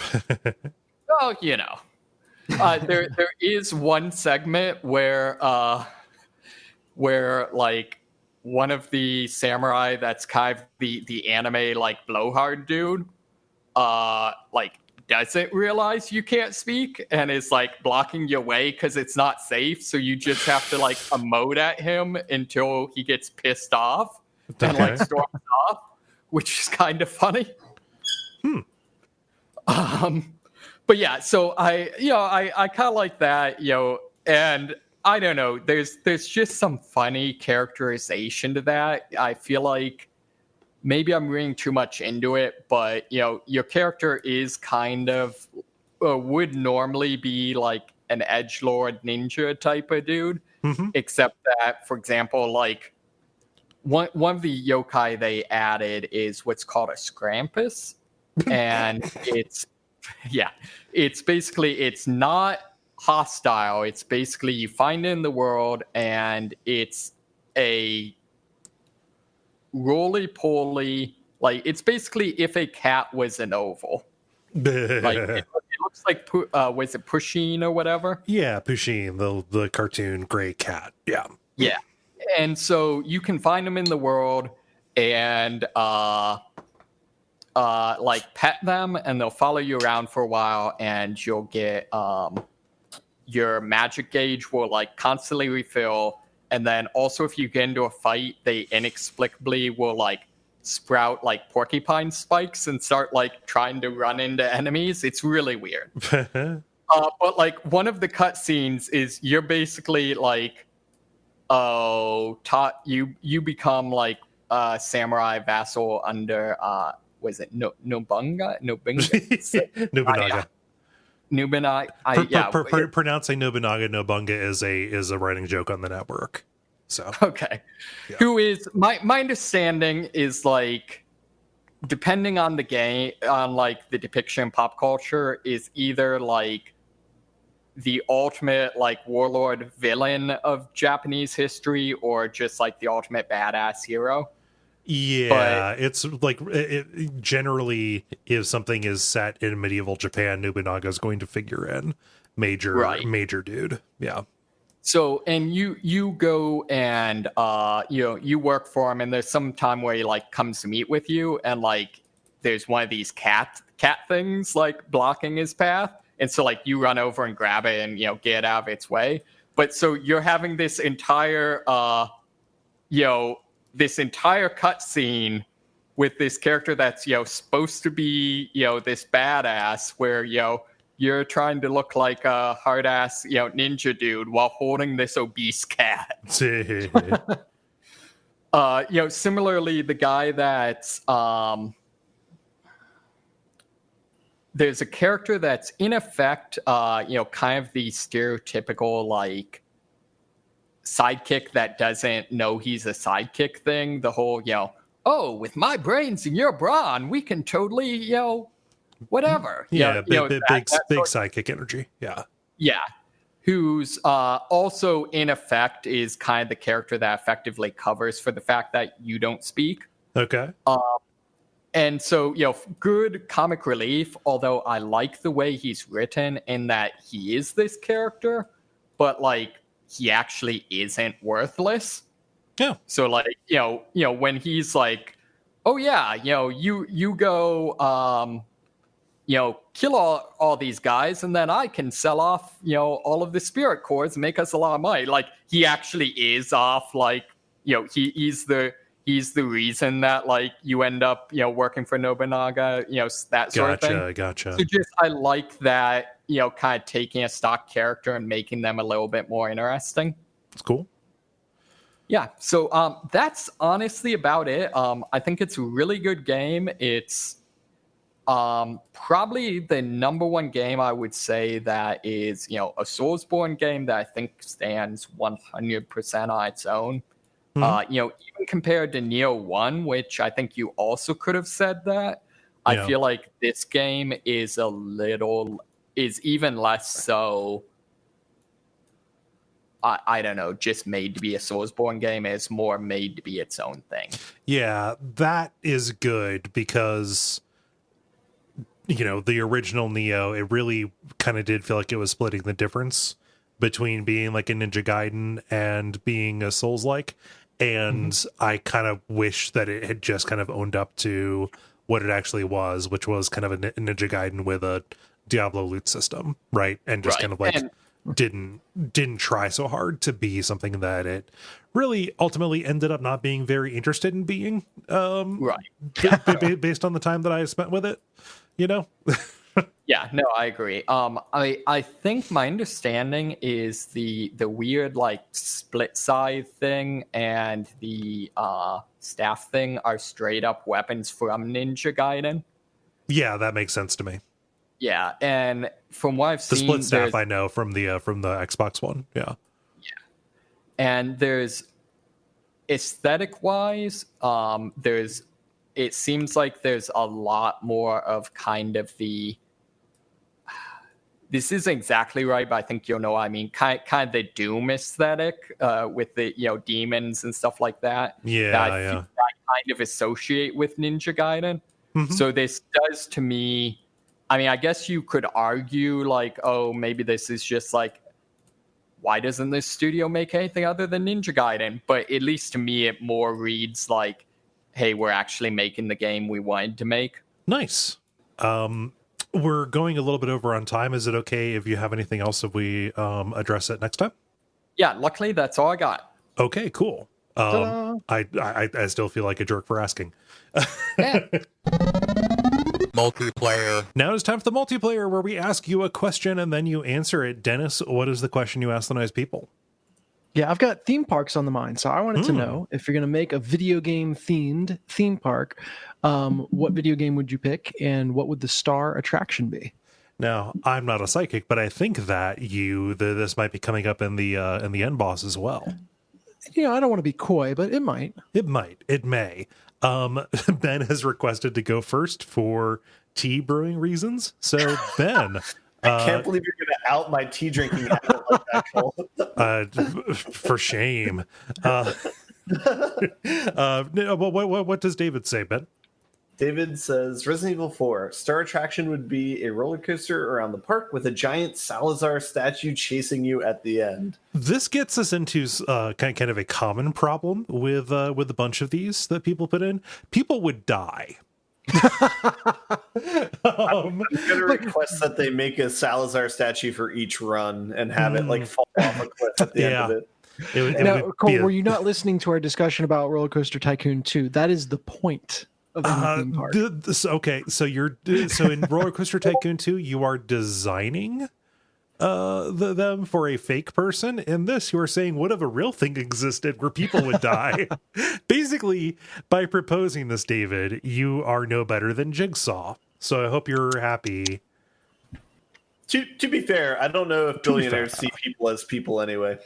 Oh, I'm sure billionaires do not see people as people. No, they see us as little meager sacks of, a handful of dollars that they can extract value from and then leave us discarded on the side of the road. Yeah, so it checks out. Yes. Charles writes, just give me Gold Saucer from Final Fantasy VII. I agree. Just give me Gold Saucer from Final Fantasy VII. God damn it. So, what is a gold saucer? Gold Saucer is like the amusement park and casino and arcade that you went to probably about like 1/3 of the way through Final Fantasy VII, where you played a bunch of like mini games and like stayed in the haunted house hotel and stuff like that. Okay. Yeah, I did not think through how many games have theme parks, and there's a lot of good answers just in there. Oh yeah. Just give me the theme park from X. How is haunted house hotels not a thing? That sounds pretty great to me. I'd love to stay at a haunted house hotel. As opposed to like the actual hotels, which are just haunted. What if Adam Sandler's there? Oh, is that the plot of that Hubie Halloween in the News movie or what? I don't know that one. Now that I'm thinking about it again, I'm certain it's the animated one, but I'm certain he's in a haunted house movie. Huh. Don't know. If not him, we could punt to Eddie Murphy. That would be slightly better. Let's see here. David, what does Greg say? Greg says, a Bioshock-themed water park would be a lot of fun. Could do dives with the bathysphere, water battles where you control Big Daddy, and a pool that slowly rises in level as it floods, among other rides. Control a Big Daddy. Yeah. No, I could see that. Yeah. I just I'm thinking about the logistics of this, and I'm trying to think of ethical ways that you could control a Big Daddy. So I would like the drinks to be served as those fluid puzzle games or whatever. Ooh. Where it's yes. it Gotta play starts coming Pipe Dream. through. Yeah, and if you mess it up, then you don't have your beverage. $7 for a Coke, and you lose it if you're too slow. My type Pipe Dream. Yeah. Also, in order to really fit with the Bioshock theme, every single ride is charged for. Yep. Even the bathroom. Bathroom's 10 cents a pop. At least at the start. Let's see here. Dennis, what does John say? John says, Dark Souls, the theme park. Call it Firelink Shrine. Main attraction would be the jump scares and ambushes by hollows, pictures with Solaire. Each ride is themed after a boss. So Gaping Dragon, the ride. It's a small world themed journey through Blighttown, nonlinear park design with overlapping spokes. Must take family photo with Lord Gwyn on the way back to the exit/entrance. Exit and entrance. The Solaire mascot would be worth it alone. Yes. See, I just want a petting zoo with what's the giant cat and the doggy. The lady, the giant cat. Are you talking about Alvina, the Forest Covenant? From the giant cat that tries to get me to kill people. Yeah, Alvina. Yeah, you want an Alvina petting zoo. Yeah. Yeah, I just, I mean, I want to walk around an abandoned castle is the thing. Yeah, I could see that being the case. Let's see, Ben, what does Ollie say? Ollie says Sonic World, different arenas of the park based on different zones or areas of the park, and so many roller coasters that are all about speed. The food is all Sonic 2, the American fast food joint. I don't know how to describe it. So massive cherry limeades for everyone. Ooh. Yeah, brand synergy. We already have a restaurant called Sonic, so just hire them, dummy. Yeah, just need some chili dogs. Yeah, I don't know if Sonic serves chili dogs. And I guess I've they never could get away lived. with. Oh, go ahead. They could get away with a casino in the park too if they're trying to make some fat stacks. Yep. Except to get into it, you have to get past that one weird barrel that you don't know what to do. Like, oh, you got to duck on it or get past it. Yeah. Oh man. They could have. Oh, good. They could have a water park too. That the water's red and there's nice music. Yeah. Stuart writes, Symphony of the Night, where the whole park is Metroidvania. You make it to different parts of the park and do boss events to get power-ups that let you into other parts of the park. There would be hidden upgrades that get you souvenirs and discounts on snacks and stuff. And partway through, no, I'm just kidding. I said that. I was making my own joke. Stuart's thing ended. Stuart's responses ended, and I'm moving on to my own joke, which is that when you think you're done, the entire park turns upside down, and people die because they fall on their necks. A new euthanasia roller coaster. Yep. So Ruki chimed in on the comments for this, just saying how cool it would be if real theme parks did this. And I want to do a plug for Universal Studios, if anyone's gotten a chance to go there, because there's a ton of Easter eggs, secret, hidden stuff in those parks that's really cool. And some of it's just like memorabilia related, like, oh, you can see Jaws, haha. Yeah. And other stuff is really cool. Like there are literal cheat codes for one of the roller coasters. And on slow days, you can just ask for a behind the scenes tour and get into like the guts of some of the rides that you don't normally get to see. They have like there's like a talking fountain that they will occasionally have like some celebrity actually do the voice for. So it's like, you're actually talking with Ellen DeGeneres right now. Oh, have fun. I have a few things I would like to say to her about the way she treats her employees. Yeah. That park just has a lot of cool little surprise stuff in it. Yeah, and like Disney's done stuff too with special things you get with like RFID that triggers specific events. Like all this stuff has kind of been gamified to a certain extent. Yeah. Let's see. I read this one. David, what does David say? David says Mass Effect. Main attraction would be a Space Mountain style roller coaster where you are the Normandy flying through the middle of a battle with the Reapers.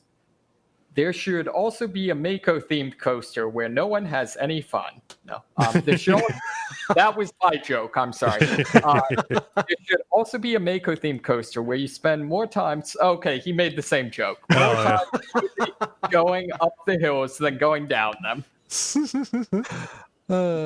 Yeah, man, I feel like Mass Effect is just way too horny to be a family-friendly theme park. No, I need to be able to walk around the Citadel, cruising for some alien encounters, close encounters of the kind. 69th kind. Ooh. I almost said that, but it was a little bit too crass. Good on you, Dennis, for being too lower. Yeah. Basically what we do. Yeah. I'll be the one to say what we're all thinking. That's fine. It'd be real cool to walk around the Citadel. I would like that. Man, I've had a hankering to play Mass Effect recently. It's been a while. Are they? I thought I heard they're going back to the well. They announced that there's a new Mass Effect coming out. Out there somewhere, yeah. Yeah. I don't know if they've announced like the remaster remake kind of thing yet. That's been like an open secret for a while yet. I don't know. Let's see here. Ben, what does Ruki say? Ruki says, using acceleration gel, the bouncing gel, and some careful portal placement, Portal Land, and Portal Twirled, Two World, could have the absolute best / worst roller coasters in the world. While you wait in line for a ride, you can hear Cave Johnson talk about all the horrific stuff they did making it. Mm-hmm. You can also carry a portable potatoes with you to feed you lies about everything around you. The Tester Twister is perfectly safe. I love the idea that all of the concessions are just raw potatoes. Yeah. The Tester Twister is perfectly safe. Yeah. Like a portal themed, like strictly just a portal themed park that was all futuristic, and you know, you have the different personality cores, you know, doing gags at you would be very fun, I think. Yeah, I feel like that could be one that could do the, I don't know, at some point people were pitching what was Microsoft's augmented reality goggles, like theme parks built around that. I feel like maybe you could make a pretty sweet portal park that way. Yeah. The last one here, Jeffrey writes, is Silent Hill 3 too on the nose? Seriously, though, how cool would a haunted theme park be? Very cool. I would. Kind of surprised. How are there no horror theme parks? Like, they're called haunted houses. Well, no, like, haunted house is a single, like, highly it's lit point to point. Yeah. I feel like Bloodborne could have some sweet stuff, like any of these. Yeah. I'll do my answer, and it's not just because I am desperately waiting for the Myst VR game to come out December 10th. That was almost my story, but something more pressing came up. Yeah, good. How is misspelled? Is it MYST, like the old game, or is it like the MYST? It is a virtual reality version of Myst, which that's where I want to retire. No, so I would like to have a Myst where you're on an island. It is literally just a real life version of Myst. There are no other people. It would be expensive because only one person can use it at a time. But you go around and you solve puzzles, and you are far away from other folks. That sounds good to me. Yeah, Myst theme park, puzzle themed. Yeah.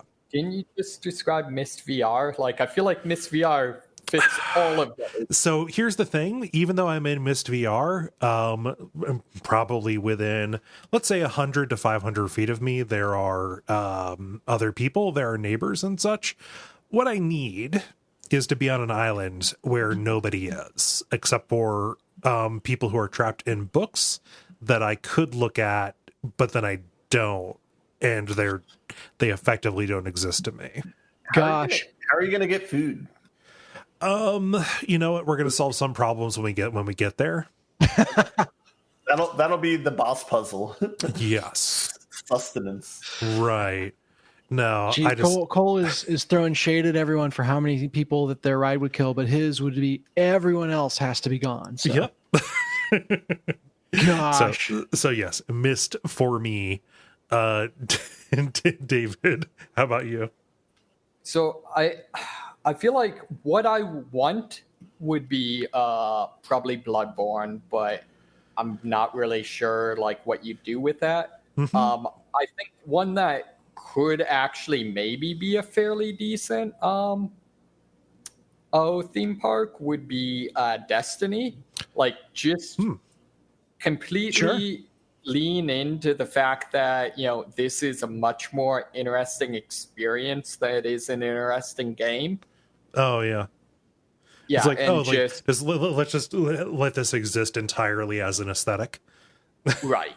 Exactly. Like I'm wanting like, you know, do the like, you know, thing they're doing with was it Star Wars World or whatever, and with just you know, what is the most badass merch we can sell, and then you know what are like a lot of 4D like rides about being a badass, whatever they're even called, Guardians. And here's they've already got the practice of like ripping out old rides and putting in new stuff on top of it. Like Destiny's great at that.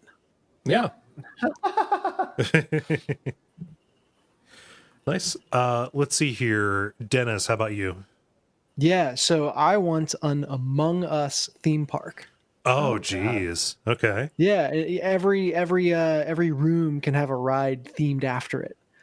So obviously the cafeteria is lit up. That's just the big food court and everything. You can have dueling coasters for upper engine and lower engine, and just all kinds of stuff like that. So just pick your room, theme a ride, and we can all tell each other. Oh yeah, at any point you can vent someone out or eject someone out of the park.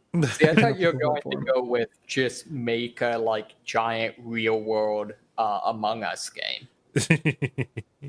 Like that would actually probably be pretty possible. Yeah, this too would be cool. Hmm? So also just on like one-off ideas, like just a giant like obstacle course jungle gym as a Tomb Raider land. Yeah. There was a Tomb Raider ride at Kings Island for a hot minute. Oh Yeah. Oh yeah, themed after the movie, right? Mm-hmm. Yeah. It was one of those just like Because it was Paramount. Yeah. You're gyro, like a chicken on a spit type thing. yeah, exactly. Except it was very like orchestrated. Like it felt like a Universal Pictures ride. Nice. But that's neither here nor there. Yeah. Also, the other thing I want to be a product is like actual trophy hunting, like some ethical concerns to that. So I just want someone to start a business where they'll buy some of those like creepy like dog robots and let me the have Boston, like, yeah, the Boston Mechanics or whatever it is. yeah. I mean, you want Westworld. I want the Monster Hunter version of Westworld. Like, I mean, go a little bit more intricate and just make it Horizon Zero Dawn Land. yeah, Oh exactly. yes. where you just hunt the big thing. dog. It's like, yeah, I feel like this also applies to video games. Like so many of these things, like I don't actually care about killing things. I just care about like it's really fun to shoot. Shoot at something and to have something tell me that I hit it. It doesn't actually have to die. Yeah. Right. Exactly. Like, Ben, how about you? I would do a Shadow of the Colossus land. Ooh. You have like 16 climbing amusements where it would have to be easy since you want a lot of people to come into this, but you get to stab something when you get to the top. That's all I got. Yeah. So I really want to do, CrossFit has, workouts of the day is, what they do. And, generally like semi-themed, sets of exercises. I really want to do a Shadow of the Colossus workout of the day, have a climbing wall, sets alternating between climbing wall and mechanical bull. Oh yeah, that would work. Yeah. Well, thank you everybody for writing in. If you would like to participate in these in the future, you can go to facebook.com/The Level Podcast and watch for them to go up. Watch for the prompts to go up on Monday afternoons. Thank you, Dennis, for putting this one up. Mm-hmm. Do you guys want to hear Dottie growl? Yes. Sure. Ooh. Oh, I heard it. Yeah. Sorry, she was biting me. I need to get her out of here with Yeah, I saw the video you posted of her. Yeah. So adorable. Watch. You mean to grab a drink real quick? Yeah. Okay, laser pointer out, and you're gone. She was biting me, so. The end boss. Now it is time for the end boss, where we talk about some things that are happening in the world of video games, many of which are exciting to us. Dennis, what is the story that you brought, and does it relate to the multiplayer? Yeah, this was the inspiration, and this has been in the news for a while, but we're actually getting to the point where Nintendo is opening up a Super Nintendo World theme park. This looks so cool to me. So oh my badass. god, the photos that are coming out, like the headline photo on the article that you put in the Slack, is the Mario Kart carts, and I looked at this and like I've not wanted to go to a public place because fuck that. Yeah, but like, man, what I would give to drive around one of those carts, and I've seen videos and stuff, and god, it looks so good. It looks so good. Yeah, and so ignoring the fact that this is the worst possible time to be opening a theme park. Right. This looks absolutely In rad. the U.S. In the U.S. Yeah, I don't know. Yeah, how much does Japan have their shit together on coronavirus? I think everybody's probably having a more. rougher time than they were earlier, but nobody is as disastrous as us. So Yeah.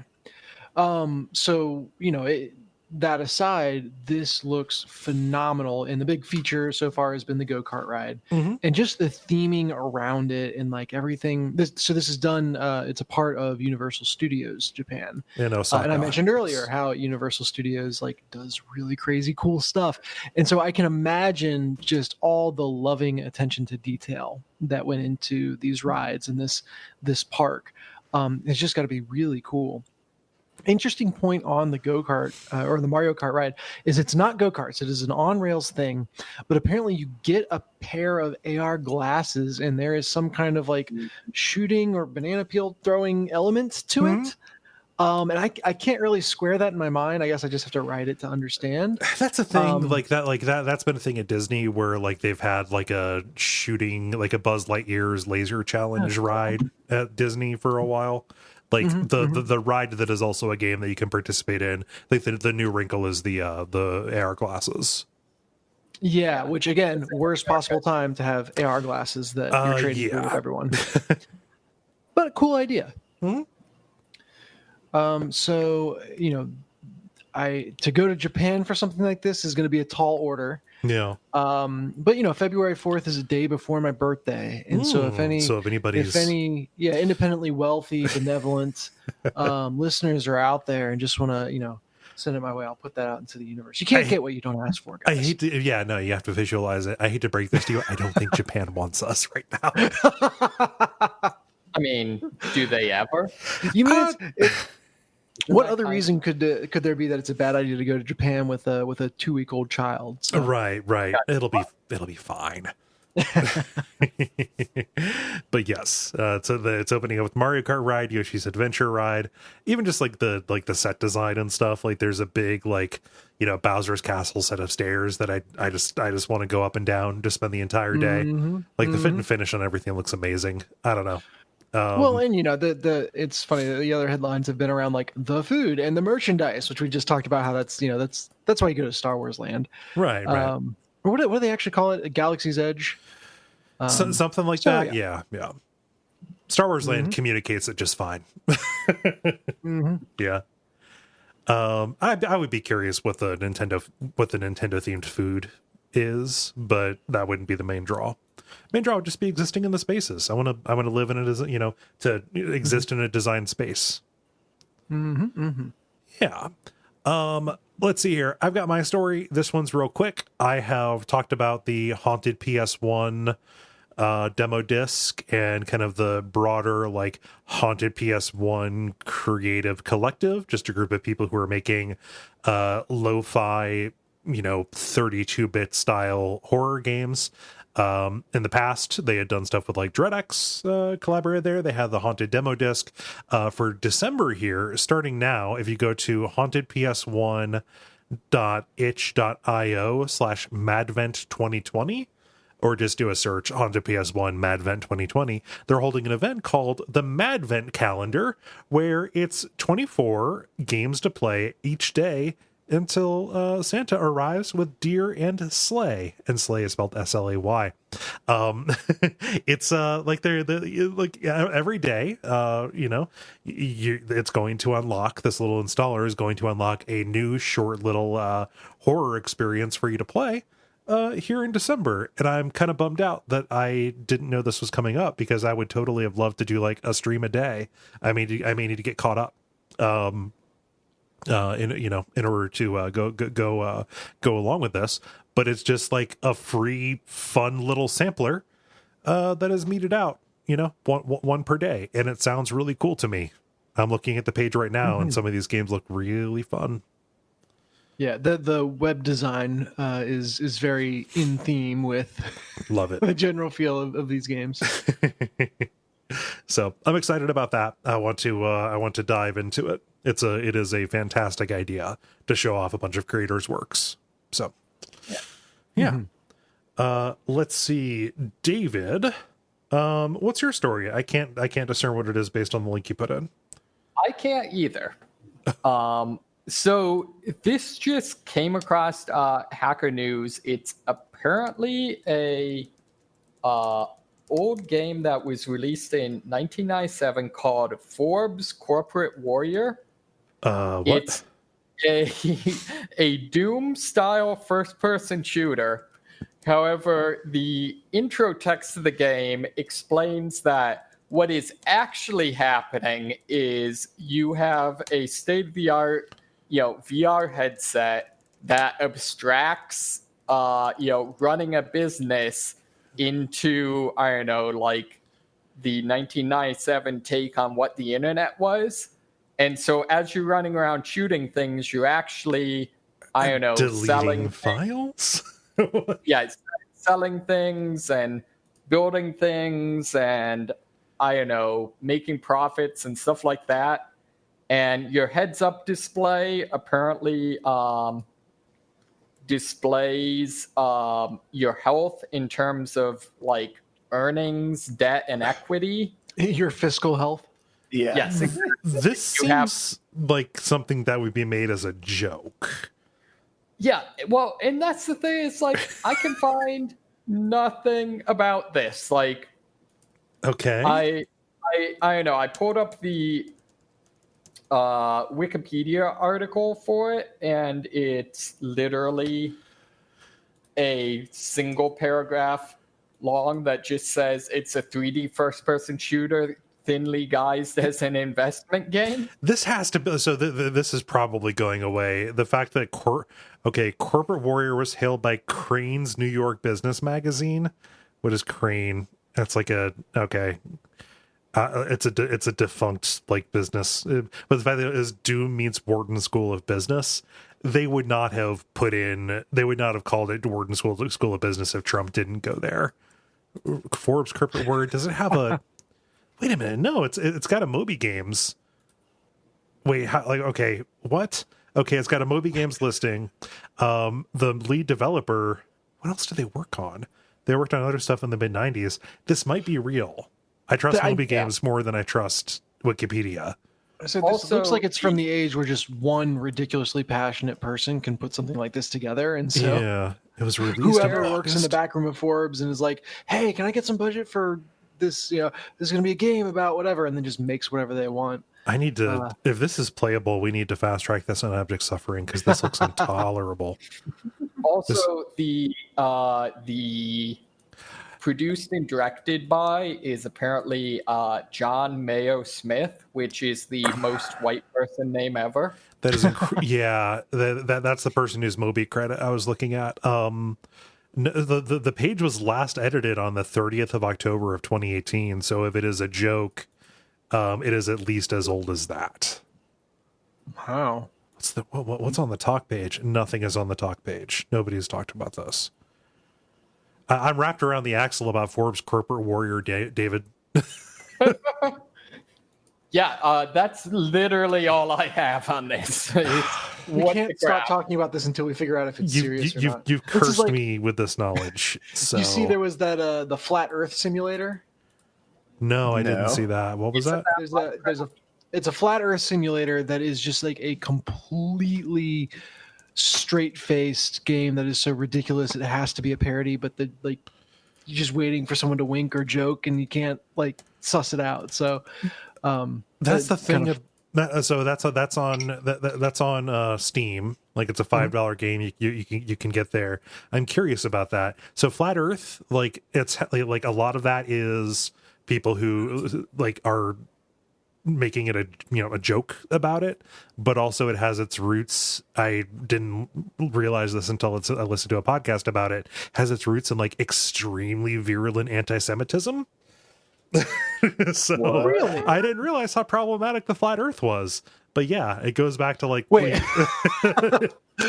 Problematic on that level. It's plenty problematic on plenty of other levels. Oh but yeah, wow. no, it's completely junk science, but like it is junk science that some people are very motivated to believe that it is a Jewish run hoax. There's an episode of Behind the Bastards, a podcast I listen to that basically like they just started looking at a book about flat Earth like as a joke, and when they discovered that it was like straight up like Nazi propaganda, it ended up being a lot less funny, actually. I do kind of like the image that, I don't know, I just have this image in my head of like some horrible anti-Semitic person that has like a teacher who's like, oh yeah, the earth is round. And if they're like, well, now I can't believe it. Yeah. Ben, you got a story? I got nothing. Attaboy. How do y'all feel about butting it up? Buttons. The credit. Thank you so much, everybody, for listening to this episode of The Level. We really appreciate it. Dennis, it's good to have you back. Yeah, good to be back. Yeah, I wish you the best of luck with what's coming up here over the next week or so. I know. Even if I am able to jump on next week, it's like having a new kid is that weird stage where it's like you have absolutely nothing going on because you're just completely centered around this new life. But you also, are completely centered around this new life. So you're kind of on call whenever it decides, hey, I need something. Yeah, never not on call. You can just have the other kids raise them. It's fine. That's it'll be okay. That's my guarantee. TM. It's my advice. Okay, now that you've said it, I'm okay here. But no, so whether or not I'm on, I will be +1 Furia next week. Cool. Well, we look forward to seeing the photos at the very least of little new baby Furia. For us though, the usual stuff that you can do. We're gonna have announcements about Duckstream here coming up. That'll be a good time. It is hard to believe that this year is almost over. It is all whisked by. So, I have been Kole Ross. You can watch my streams on Twitch at Duckfeed.tv. I am Dennis Furia, and you can find me on the socials at Deck of Wonders with underscores between the name if you're on Twitter and not anywhere else. I said that in the most confusing way possible, but I do want to celebrate Deck of Wonders in post campaign. Like late pledges and stuff has crossed the final stretch goal that I laid out. Holy cow. And so yeah, that is incredible. And it means that the this is exactly the game I want to make. No compromises. Everything is in it, which is incredibly exciting. And you can get in on it through late pledges. If you just go to any of the socials, you can find the link to the Game Found page. Fantastic. So good times. Yeah. Congratulations. Thank you. David? I'm David. I'm here. No, I don't have a sweet segue or paragraph talking about it. I'm just Ben. Yeah. And stick around for some titles.